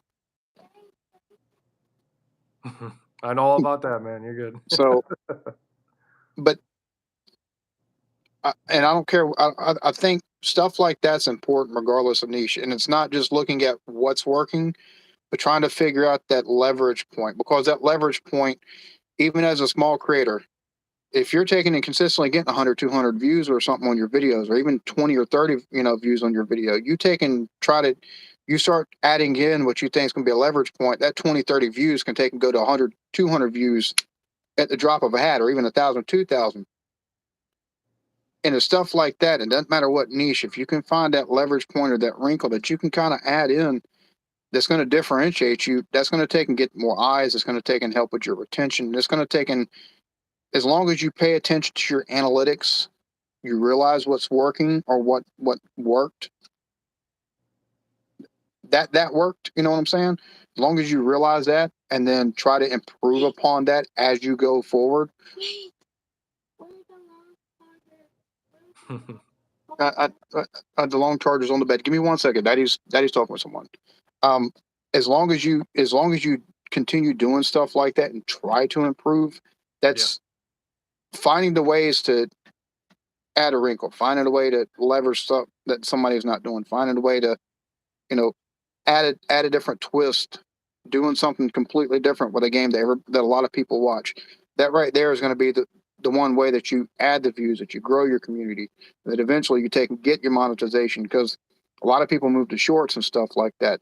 Shorts can correlate, but it's got to be a specific type of short. Like, you can't just do a playthrough and take a clip a bit, use it as a short.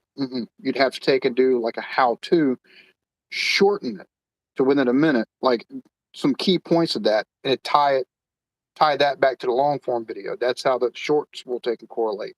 Did you Once you see get the option they have now where you can add the video it relates to? Did you see yeah, that? That's yep, pretty cool. I think that's a oh really yeah, smart feature. yeah. But I've seen a lot of people do like gameplay type videos as shorts, and I'm like, that looks cool, but that doesn't really make me want to take and go watch your long form stuff. Also me. I, That's also a little bit. but but see that's Yep. but see Yep. that's part of it. I mean, that's Easy. all part of it though. Easy. Yeah, I know. Yep. It's taking it and finding that, if I'll say this, if you take it to a short from like just a let's play type video, the coolest thing to happen or the funniest thing to happen, and then turn it into something completely different, but still tie it back that long form content, or Yeah, even yeah. in the middle of that long form content, you realize this is funny. Make that a funny piece that you can take out as a short to tie back in, and that's also how you can kind of get that shorts to long form video correlation. So I've been enjoying doing like these. It's so stupid. I am so corny. It's like bad corny. I'm not good corny, but I don't care. Yeah, like finding points in a game where they're talking and I just do like a voiceover and turn it into something that it's totally not.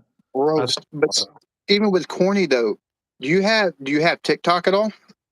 I don't. I have refused, and I probably should stop. Well, I refuse. TikTok, you don't necessarily have to have TikTok because YouTube Shorts is, I think, is last year they pulled in over 1 billion views just in Shorts. So, I lose brain cells, man. Like my wife, just listening. I don't know. My brain. but see, I love TikTok, but I like the political and different There's kind a of lot of good commentators that stuff are on on TikTok. there. There's a lot of good It's stuff. you Yeah. have to kind of condition your TikTok feed Yeah. to kind of, because otherwise, yeah, it's like, what is, Oh, how are they still breathing? Why are they breathing through their mouth or through their nose? Oh my God, because they don't have the intelligence, I think, to take and breathe through their nose all the time. You know what I'm saying? yep. Um, but even that voiceover type stuff, have you made those into shorts? Like, I haven't been checked out your shorts, but if like you do I've only something done like, 2 of them, and they both did pretty good. oh yeah, oh So dude. And if that's part of if you do that while you're doing the long form video as well, I mean, that's see, something I you can don't. It's incorporate like to your long. I do normal playthrough, and then like I'm like, and then boom, like an idea pops in. So then I just mute the game, and then I just do a voiceover in the short. So I like the remix function. I think it's a really good one. Yeah. Um, but But yeah, one of the things you could do, I mean, I don't know how you're taking and editing your videos and stuff like that, but after you get done with your playthrough, if you find that spot, take and add that voiceover. So that way it's in the long form, but also make a short out of it with that voiceover. So I that see way what you you can mean. link long form, because otherwise you're going to take and have it. And if you link your long form from it and that's not in the video itself, well, then Mm, people are just going to take and go and look for that one section, maybe see 2 minutes, interrupt it. 30 seconds before, 30 seconds after, where they've already seen it. So that way that kind of can help pull some folks in, you know what I'm saying? Because if Yeah, they no, go to that that makes sense. same section where they see it by taking and doing a little drag search thing, they're like, oh, he's not making the same voice. They're probably not, there's a chance they might not take and come back. So Great idea. that's another way you could take and leverage too. Yeah, I'll just So have to figure out how to fit that in. No, I like that. Real quick, and I know you got the kiddos. Where do you see yourself in 5 years? And then that'll be it. so if things go according to plan within 5 years, I plan on Yep. having my own app on the Roku, because there's Yeah. different places you can actually license like package TV, like a package of TV shows and stuff from, that not only can people sign up for to actually watch that, but also have my reactions on there to normal type stuff and possibly podcast type stuff. But in 5 years, I plan on having it being at over 1 million subs and having my own Roku app that $4 or $5 a month you take and sign up for, and well, it'll depend on the server space and crap like that. But Yep. anyway, it's something you can sign up for that you can watch stuff outside of my reactions, but also a concentrated place for my reactions. So Well, I hope you stay active in our community because you're extremely helpful, and I appreciate your time. And I look forward to seeing where you're at in 5 years, and all the channels watching this as well. So I know you got the kiddos, man, and like I yeah, I was said, going to say I greatly. got to hop out of here, and I'm Yep. on anytime I see you live on. Okay, I'll try to take and hop through at least a comment and stuff like that. Thank you. And man, if you want to, like go to my channel and reach out to me, Yeah. whether it be through my email address or something like that. Like we Okay. can, I don't know if you got Facebook or anything. Like I'll add you on Facebook or something like that if you got a Facebook like Yeah. profile or something. And anytime you got a question or something like that, feel free to take a reach out to me, because this is one of the things I love. It's what I'm best at this point, is talking YouTube. So, Appreciate that, brother. And if you know anybody that and loves gaming, man, bring them here. You know. we'll definitely do so. Yes, So sir. you have a good evening, man. And I probably my jump off boy, because it's about Do bedtime what you for got me to do too. too, So man. Yep. um, We'll yeah, talk. everybody in the chat, y'all continue on the path that you're on.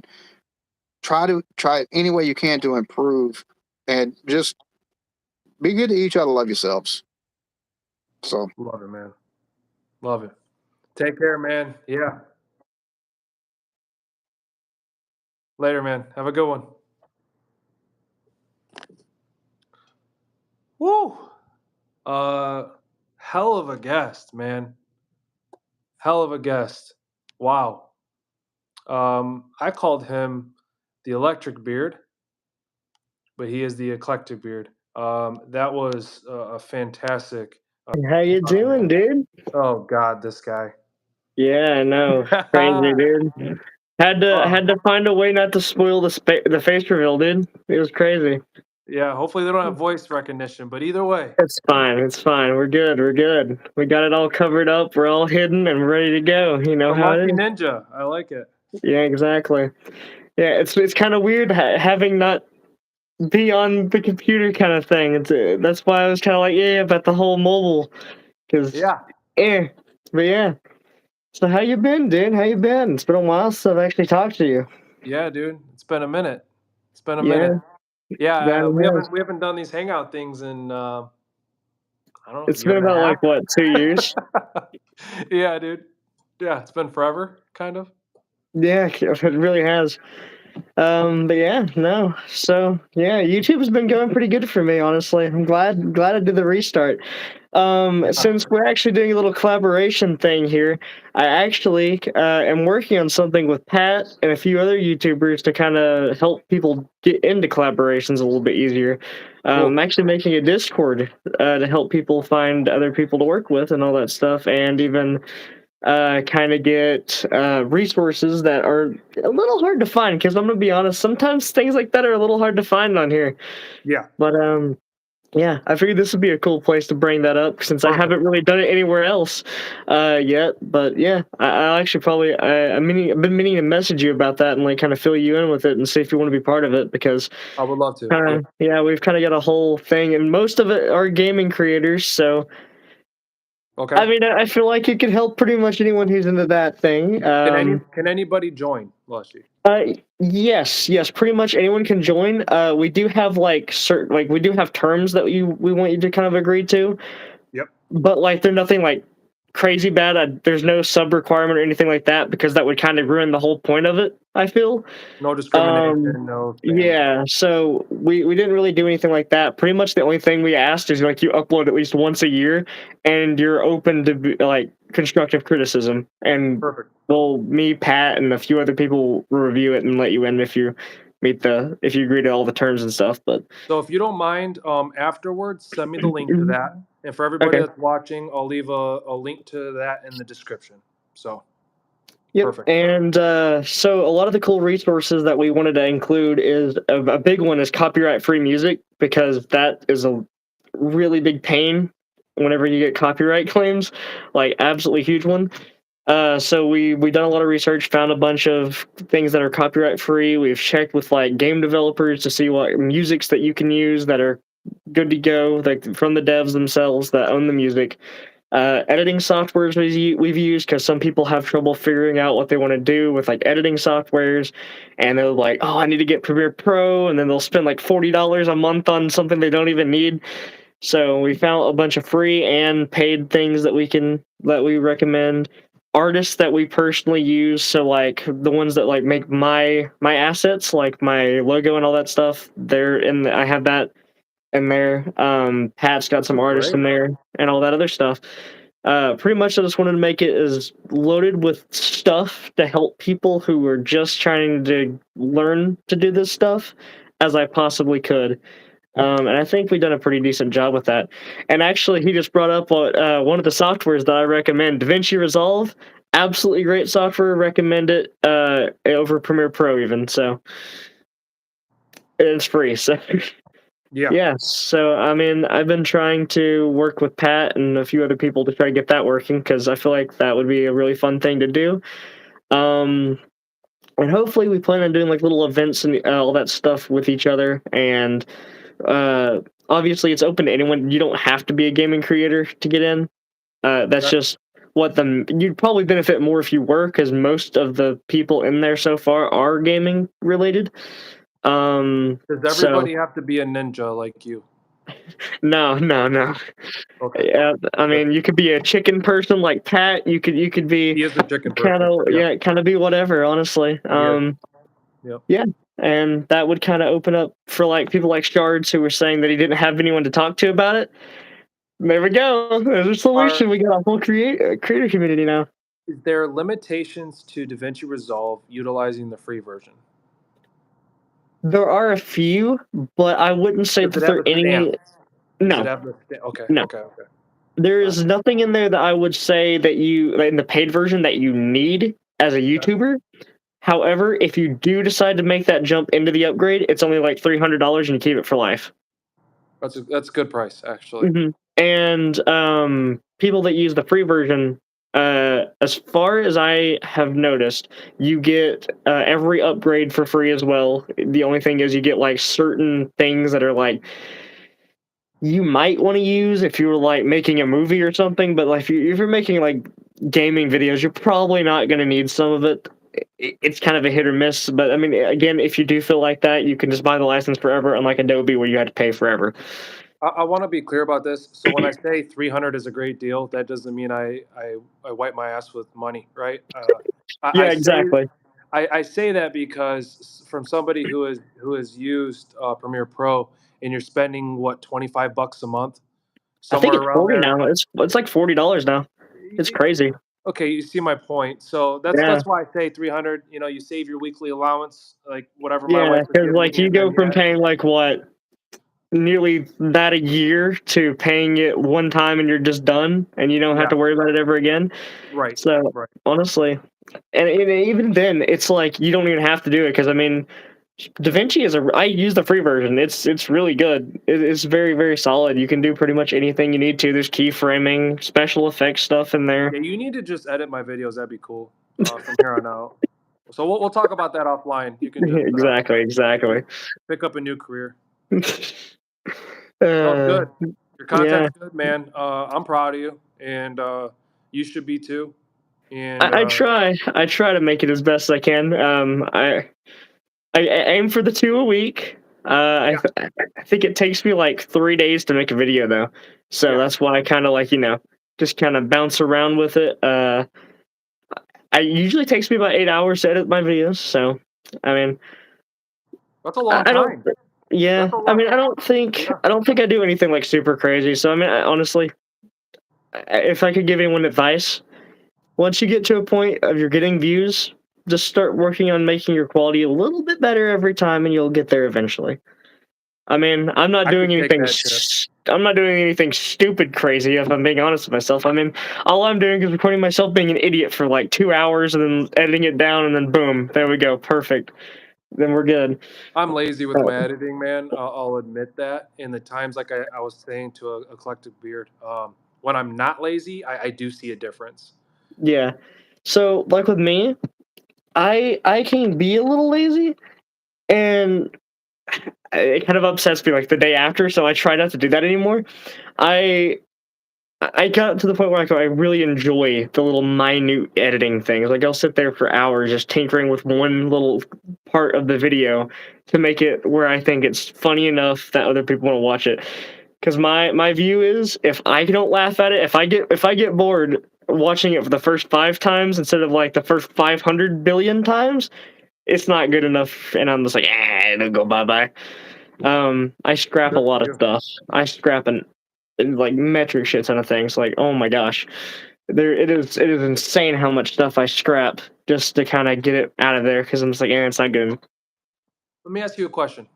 Hmm. And I'll say somebody like me, but Hmm. I'll speak on behalf of other YouTubers that are watching this, gamers, right? That are going to watch us on replay. Hmm. Say you do a walkthrough gameplay, Hmm. and it's a let's play, for instance, because there's a lot of those, right? People like Hmm. me, we like to just play a game and then upload it. What do you suggest as far as editing goes for those? Do you suggest that people also make a lot of those clips and make a lot of those edits, or do you think that they should just enjoy the full playthrough?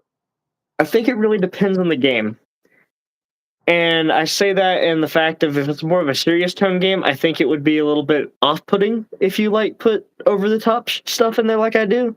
Like, I mean, let's say you were playing something like Life is Strange, and it's like in one of those really serious scenes. It's like it would really be funny to make a joke that'd be really in poor taste kind of thing.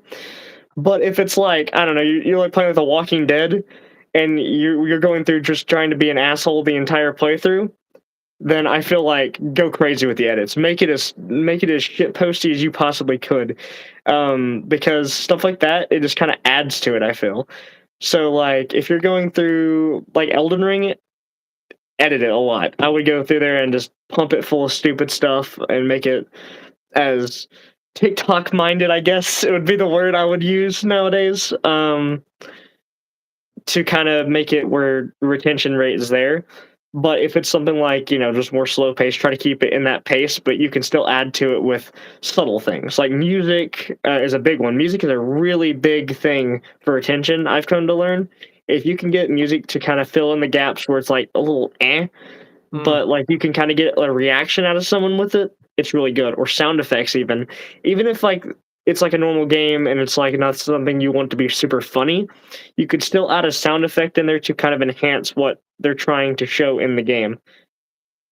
So like when I'm doing Dead by Daylight and my character gets hit or something, I'll add like a sound effect to make it more like boom in your face kind of thing to kind of grab your attention back into the video, because it kind of like catches you off guard for a second kind of thing, if that makes sense. Online play? Is that online play? Online play? Yeah.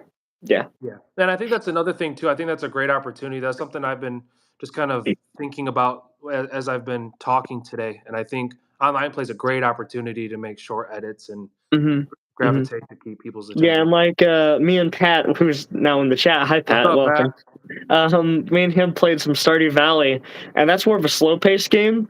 And I honestly don't think that video would have done as well as it would on my second channel if I didn't just pump it full of goofy edits.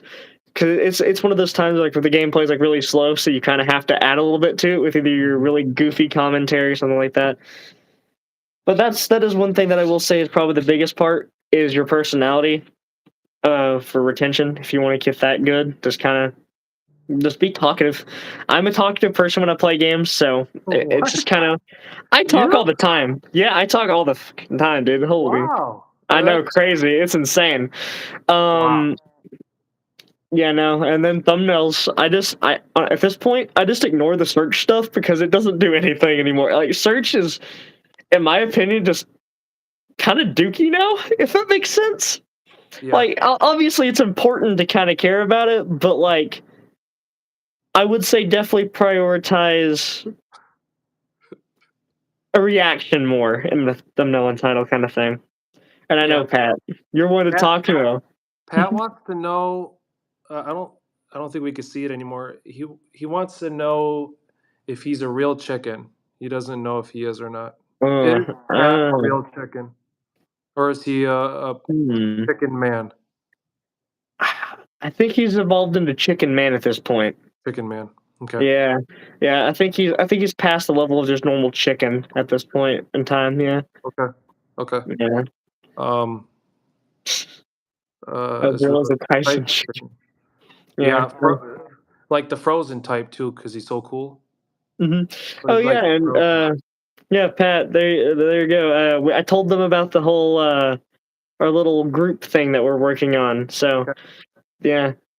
So yeah, thanks for that plug, man. Anybody that is watching this right now or on replay, I'll just say make sure you join that. Lushi here has been doing this for a long time. No Game Pat, we got Shards, we got people here from this community that have been doing this for a long time. So if you're just getting started, or if you're just looking for a really fun, awesome, positive community to join, I will make sure to add that and make sure you join that.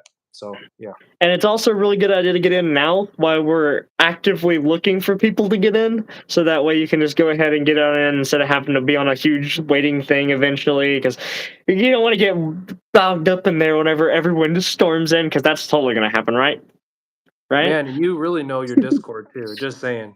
Yeah, I even my new Discord, it's got a little crazy, honestly. A little flavor to it. Yeah. Also, if any of my little grill peek at my face, kind of part of it. So. Oh man, there. See. Look at that. Now here's the real question: will that make them more thirsty or less thirsty? Because oh my gosh, dude, it's crazy. It's crazy. Dude, it's so crazy. It's funny though. It's funny. Keep it up, people. Keep it up. More, please. More thirst. But yeah.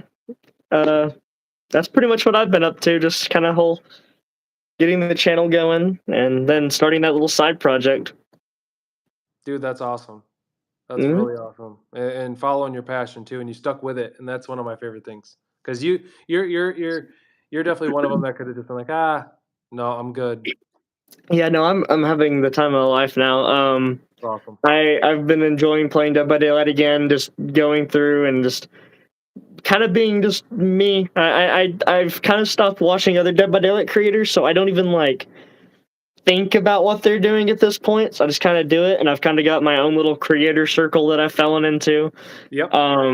So yeah, I've done 2 collabs already. One with Aroz, who is a little bit bigger than me, and then Brain, who was the same size as me, and now he's at 10K subs, which is he deserves that. He's really good at DVD and stuff. So yeah, honestly, What you if need to you get bring you just need to somebody get in it. that's horrible? Can you Honestly, save me? dude, honestly, I think I could carry. I think I got this. I'm actually the best. Okay. I'm actually the best Dead by Daylight player. You can ask Shards. He's played it with me. I think I'm actually the best, honestly. You can carry. You can carry. Yeah, easy. It's the one of 2 games that I'm actually good at. All right. Well, you let me know. All right. Yeah. Well, it I was might good stream a talking little to bit. you. It was good coming on here and Yeah, brother. seeing what's up. I'm gonna hop off since I gotta pick all this stuff off because it's really hot in here because I don't have my air conditioning on, so it doesn't blast your ears out. So yeah.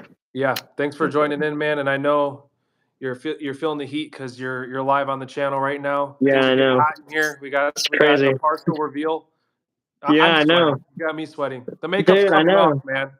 It's Makeup's coming crazy, off. dude. Everyone, they're gonna be like, "Oh my gosh, I need to unsubscribe from this loser. I can go get the reveal on this other dude's channel." Oh my gosh. It's all right Like, here. yeah, it's Bring crazy. it to you first.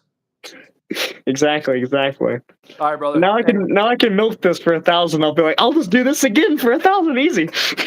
there it is. Show the nose next time. Hey, Exactly. there it is. All right, it was good All right, talking to brother. you. Yeah, you too, man. Bye. Peace.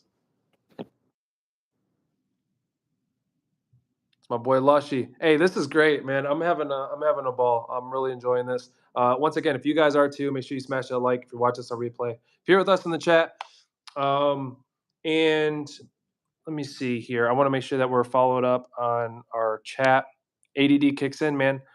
Shard says hair reveal when. That's funny. You get my hair though, so we're good on that, Shards. You don't need another hair reveal. You guys have my hair. And something else. Something stood out to me here. By the way, Shards, hang in there, man. I know you've been commenting here a little bit about limited resources and stuff like that, man. Do what you got to do. Maybe you can't stream a lot, but maybe for you, Shards, you can record on the back end, like even OBS, like what I did. I'm not saying do what I do, right? It's not always the best recipe, but I was able to batch record because I knew I was going to be leaving for work for a couple weeks. So just using OBS to just simply record your gameplay and then post it that way rather than actually going live. That might be another option for you if you're having internet problems because you don't need internet to record your gameplay with OBS. And another thing by Slothloaf, he said something like we're programmed to, yeah, right here. I don't know, you guys probably can't see what I'm looking at. So Slothloaf says we're programmed to say subscribe, like, and ring the notification bell. And I think that's crazy. And I saw that earlier. I'm sorry I didn't comment on that right away. But when we start YouTube, they tell you to do call of actions. So at first, I feel like people aren't doing that enough, and then people get like this high to like feel like they have to tell people to subscribe. Like, hey, okay, now if I tell people to subscribe, like more people will. And it's like, well, if your content's still shitty, there's still a very good chance that people won't. But uh, where did I see it at? Somebody posted. You know what? It was the dude from. Oh, I can't mess with my phone right now. He just left his channel. He says howdy howdy and all this stuff. Whatever. So this guy posted, and I really liked that he said having multiple call to actions isn't like a good thing. We're confusing people when they're watching. I do it all the time too. So it's like, hey guys, if you're enjoying this video, make sure you like, subscribe. It's like, whoa, hold on, hold on. Oh, by the way, click the notification bell. And if you enjoyed this video, make sure you click that on this video. Blah, blah. It's like, I do that all the time. Nate Black, yeah. So I don't watch all of his content. He's very analytical, stuff like that. It's not necessarily for me, but yeah, quick plug on that one. I really did enjoy that video because there's so many blind spots. That's what I like to call them. And so many things that the boss man, what's up, dude? So many things that we do that we don't even notice. And I think that's one of the things, honestly, that so many of us YouTubers do. And we're not even realizing like that's why people are clicking away. So when I heard that, I was like, oh man, like that's another reason I wanted to get this out to you guys. How often are you telling people, or yeah, doing a call to action, telling people, hey, if you're enjoying this video, make sure you smash that like. And by the way, guys, make sure you do. But on the other hand, telling people to subscribe at the same time. And I never really thought about that. I've always intertwined the two. I've always said, hey, if you're enjoying this video, make sure you like and subscribe, especially if you're enjoying the content.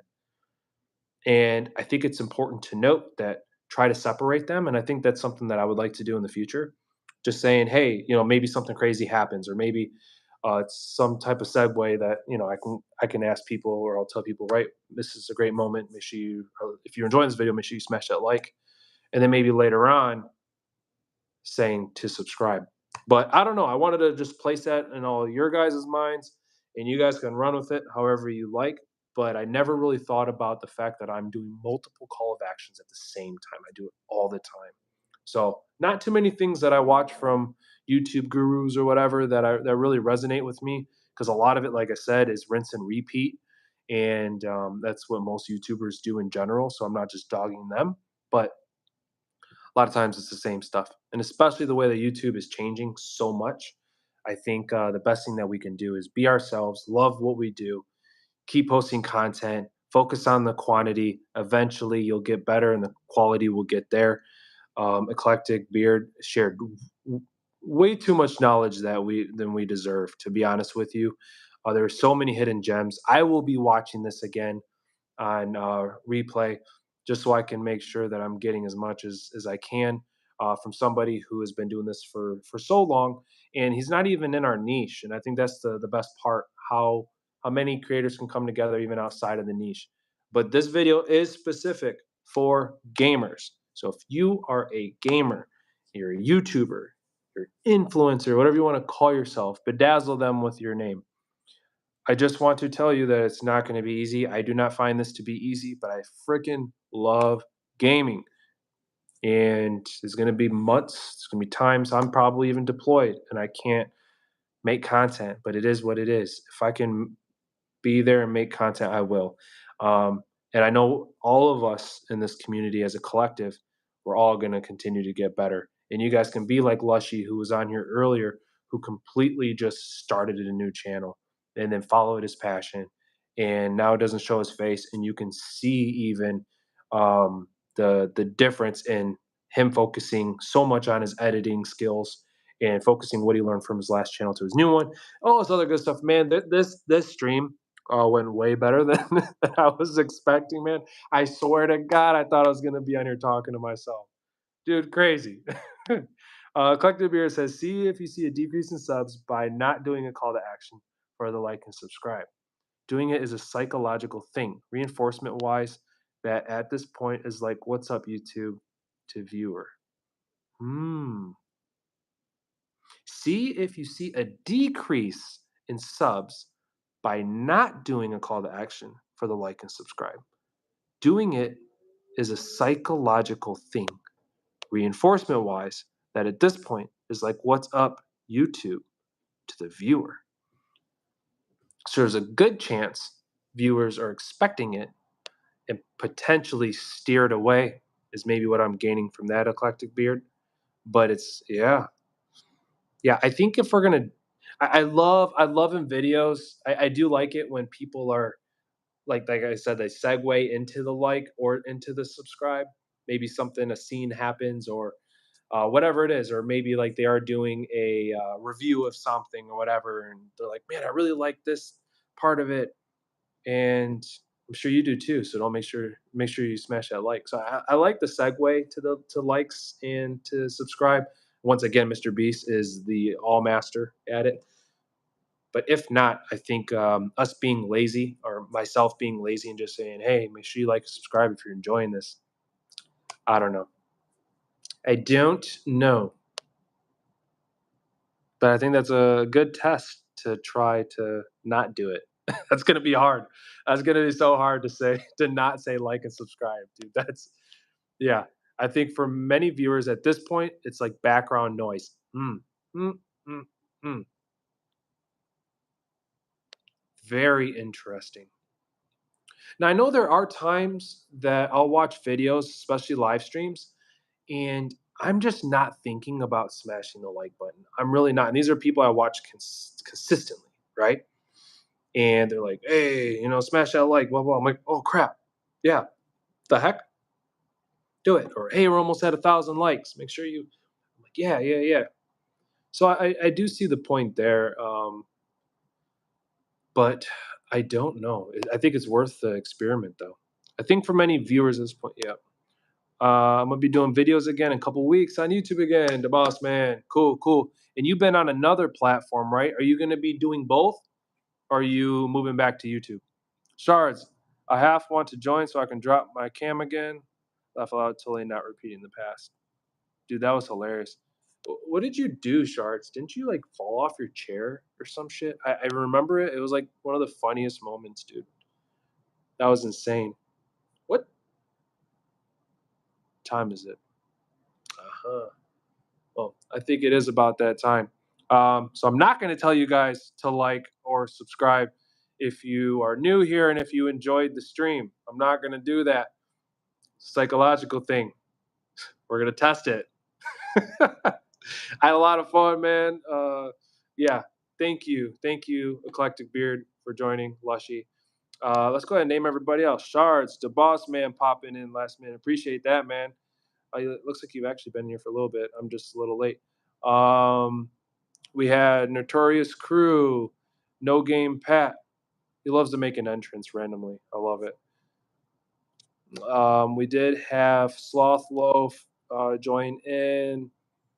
Doc Jungle said what's up earlier. Sorry I didn't get a chance to reply quickly to you, man.